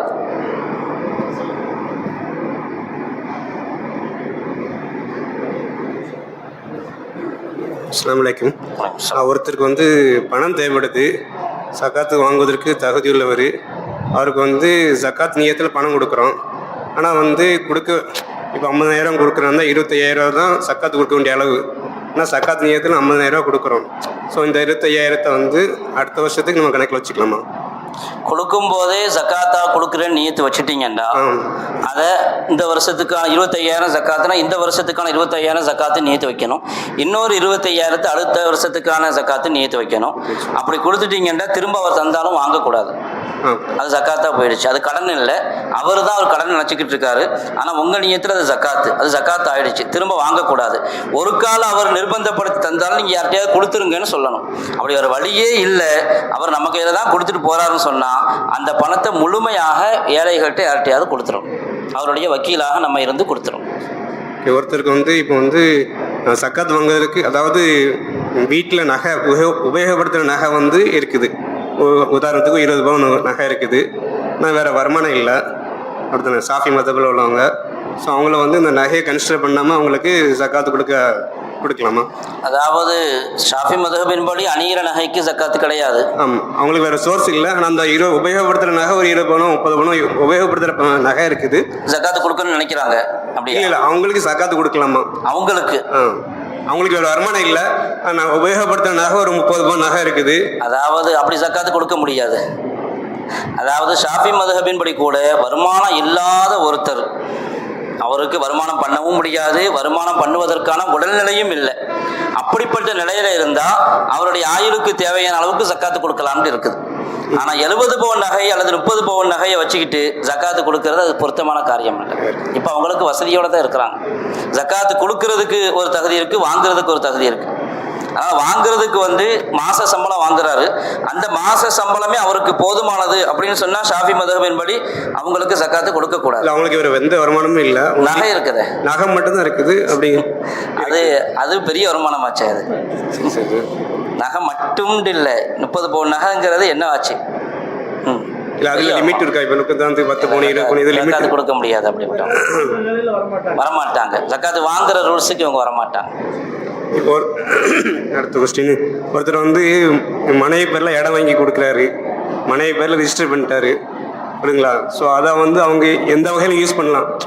அவங்க வியாபாரமாக நினைக்கலாம், வைக்கலாம், போகலாம். அது வந்து கணவர் மேலே வந்து பொறுப்பாகுமா? அதாவது மனைவி பேரில் ரிஜிஸ்டர் பண்ணுறது இருக்குது, அவர் 2 விதமாக இருக்கலாம். ஒன்று, மனைவி பேரில் ரிஜிஸ்டர் பண்ணி மனைவிக்காகவே வாங்குறது. அப்படின்னா அந்த இடத்தினுடைய முழு கண்ட்ரோலையும் மனைவிட்ட கொடுத்துடணும். அப்போ தான் அவங்களுக்கு மில்கியத் சொந்தமாகும். ஹிபாவுடைய சட்டம் என்னன்னு கேட்டால், வாங்குறது விற்கிறது மட்டுமல்ல, எதை வாங்கினமோ அவங்க கையில் ஒப்படைக்கணும். அப்படி ஒப்படைச்சாதான் அவங்களுக்கு சொந்தமாகும். இல்லை சும்மா அவங்க பேரில் வச்சுக்கிடுவோம், பிறகு நம்ம விற்றுக்கலாம் அப்படின்னா அது நம்முடைய இடமா தான் கருதப்படும். அதுக்கு நம்ம தான் பொறுப்பு, நம்ம தான் சக்காத்து கொடுக்கணும். பேர் மட்டும் அவங்க பேரில் இருக்கும். சகலம்.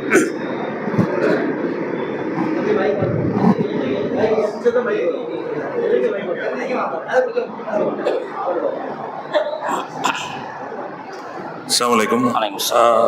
சார், நீங்கள் ஃபஸ்ட்டு சொன்னீங்க லேண்டு வந்து ஏதாவது பர்ச்சேஸ் பண்ணிவிட்டு நம்ம யூஸ் பண்ணாமல் வச்சுருந்தோம் அப்படின்னா அதுக்கு வந்து ஜக்காத் கொடுக்க தேவையில்லைன்னு. அப்புறம் லாஸ்ட்டாக நீங்கள் இந்த தோட்டத்தை டச் பண்ணும்போது வீட்டு தோட்டத்துக்கு வேண்டாம், பட் தோட்டம் லேண்ட் வாங்கியிருந்தா கொடுக்கணும் அப்படின்ற மாதிரி சொன்னீங்க.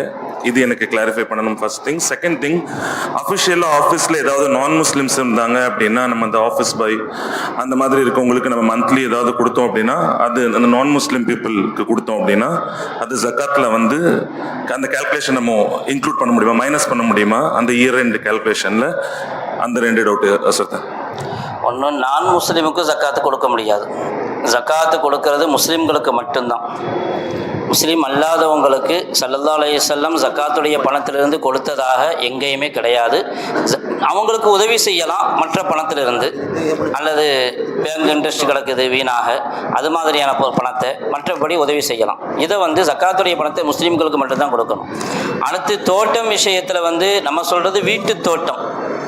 வீட்டு தோட்டமாக இருக்குதுன்னு சொன்னால் அனஃபி ஃபுக்கஹாக்களும் முடிவு செஞ்சுருக்கிறாங்க. இன்றைக்கி விவசாயம் ரொம்ப பலகீனமாக போச்சு. அதனால் அசல் சட்டத்தின்படி எவ்வளவு வந்தாலும் 10ல் 1 பங்குங்கிறது தேவையில்லை. சின்ன சின்ன வீட்டு தோட்டங்களுக்கெல்லாம் ஜக்காத்து கொடுக்க வேண்டிய தேவையில்லை, அதை நம்ம யூஸ் பண்ணிக்கலாம்.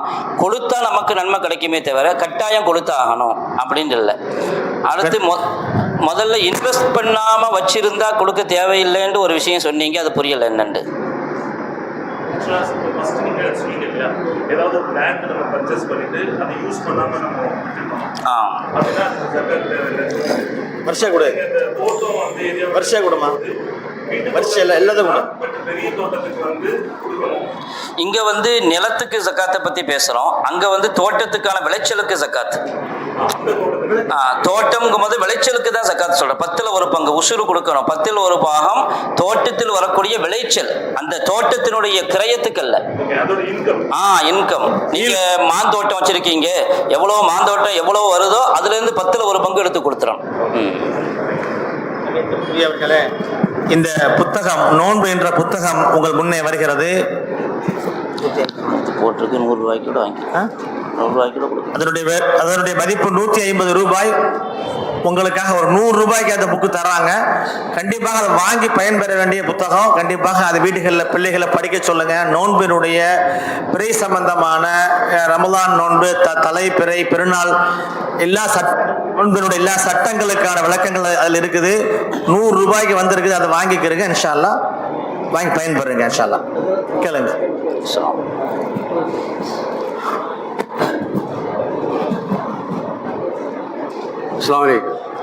தோட்டத்தில் வர்ற வருமானத்துக்கு சொன்னீங்க 10%. அதாவது அதில் 2 சொல்ல 5%ன்னு ஒன்று சொல்கிறாங்களே. அதாவது இயற்கையாக விளையிற இதுக்கு 10%, நம்ம கிணறு வெட்டி ஆள் போட்டு சம்பளம் கொடுத்து பாய்க்கிறதுக்கு 5% மாதிரி சொன்னாங்க. அப்படித்தானா? அதாவது எதில் வானம் பார்த்த பூமியாக இருந்தால் 10ல் 1. வானம் பார்த்த பூமியாக இருக்குது தண்ணி, அதாவது வானம் பார்த்த பூமி அல்ல, நம்மளே தண்ணி பாய்ச்சறோம் அப்படின்னா 10ல் 1 கொடுப்போம். இல்லை வானம் பார்த்த பூமியாக இருக்குதா 5ல் 1.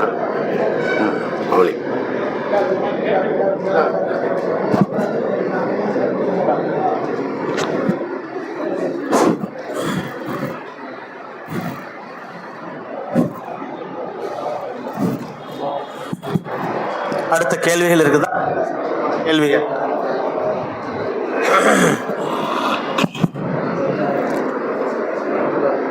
கேள்வி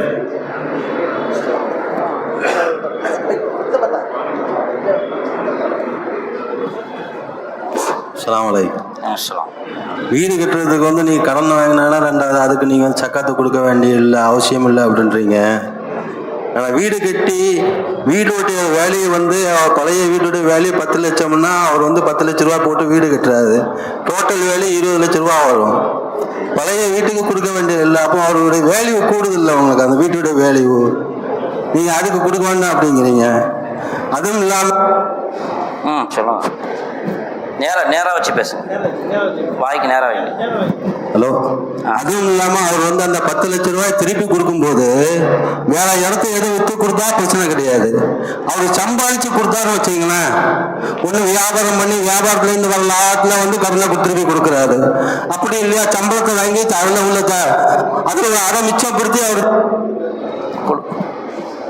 சொல்லுங்க, கேட்குது சொல்லுங்க, அதை திருப்பி கொடுக்குறாரு. அப்படி கொடுக்கும்போது அந்த ஆகணும். நீங்க அந்த 10 லட்ச ரூபாய்க்கு வாங்கின கடன் திருப்பி கொடுக்கறதுக்கு நீங்க வந்து கடன் சக்கத்து கொடுக்க வேண்டாங்கிறீங்களா? இதை கொஞ்சம் எனக்கு கொஞ்சம் தெளிவுபடுத்தினா நல்லா இருக்கும். அஸ்ஸலாமு அலைக்கும்.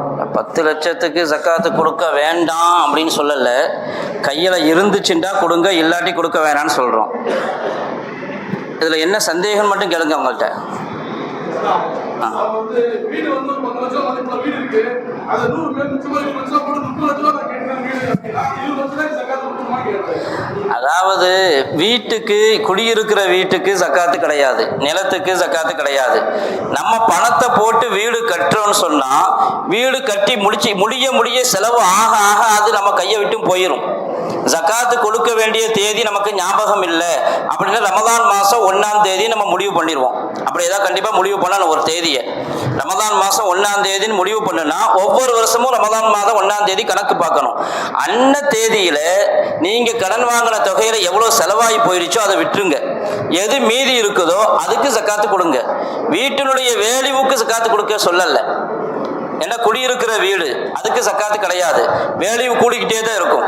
நீங்க 10 லட்ச ரூபா போட்டு வீடு கட்டினீங்கன்னா நீங்க கட்ட ஆரம்பிச்ச நிலையில அந்த இடத்துக்கு ஒரு ரேட் இருக்கும், கட்டி முடிக்கும் போது இன்னொரு ரேட் இருக்கும். அதனால வீட்டினுடைய வேல்யூவுக்கோ இடத்தினுடைய வேல்யூவுக்கோ ஜக்காத் தேவையில்லை. கடன் நம்ம உங்க கையில பிற சொத்துக்கள், பிற பணங்கள், வேறு பணங்கள் இருக்குது, கடன் வாங்கின பணமும் இருக்குது, செலவாகி போன மீதி எவ்வளவு இருக்குதோ ரமதான் 1 அன்னைக்கு அதுக்கு மட்டும் ஜக்காத்து கொடுத்தா போதும். அந்த வீட்டினுடைய கிரயத்துக்கு ஜக்காத் தேவையில்லை.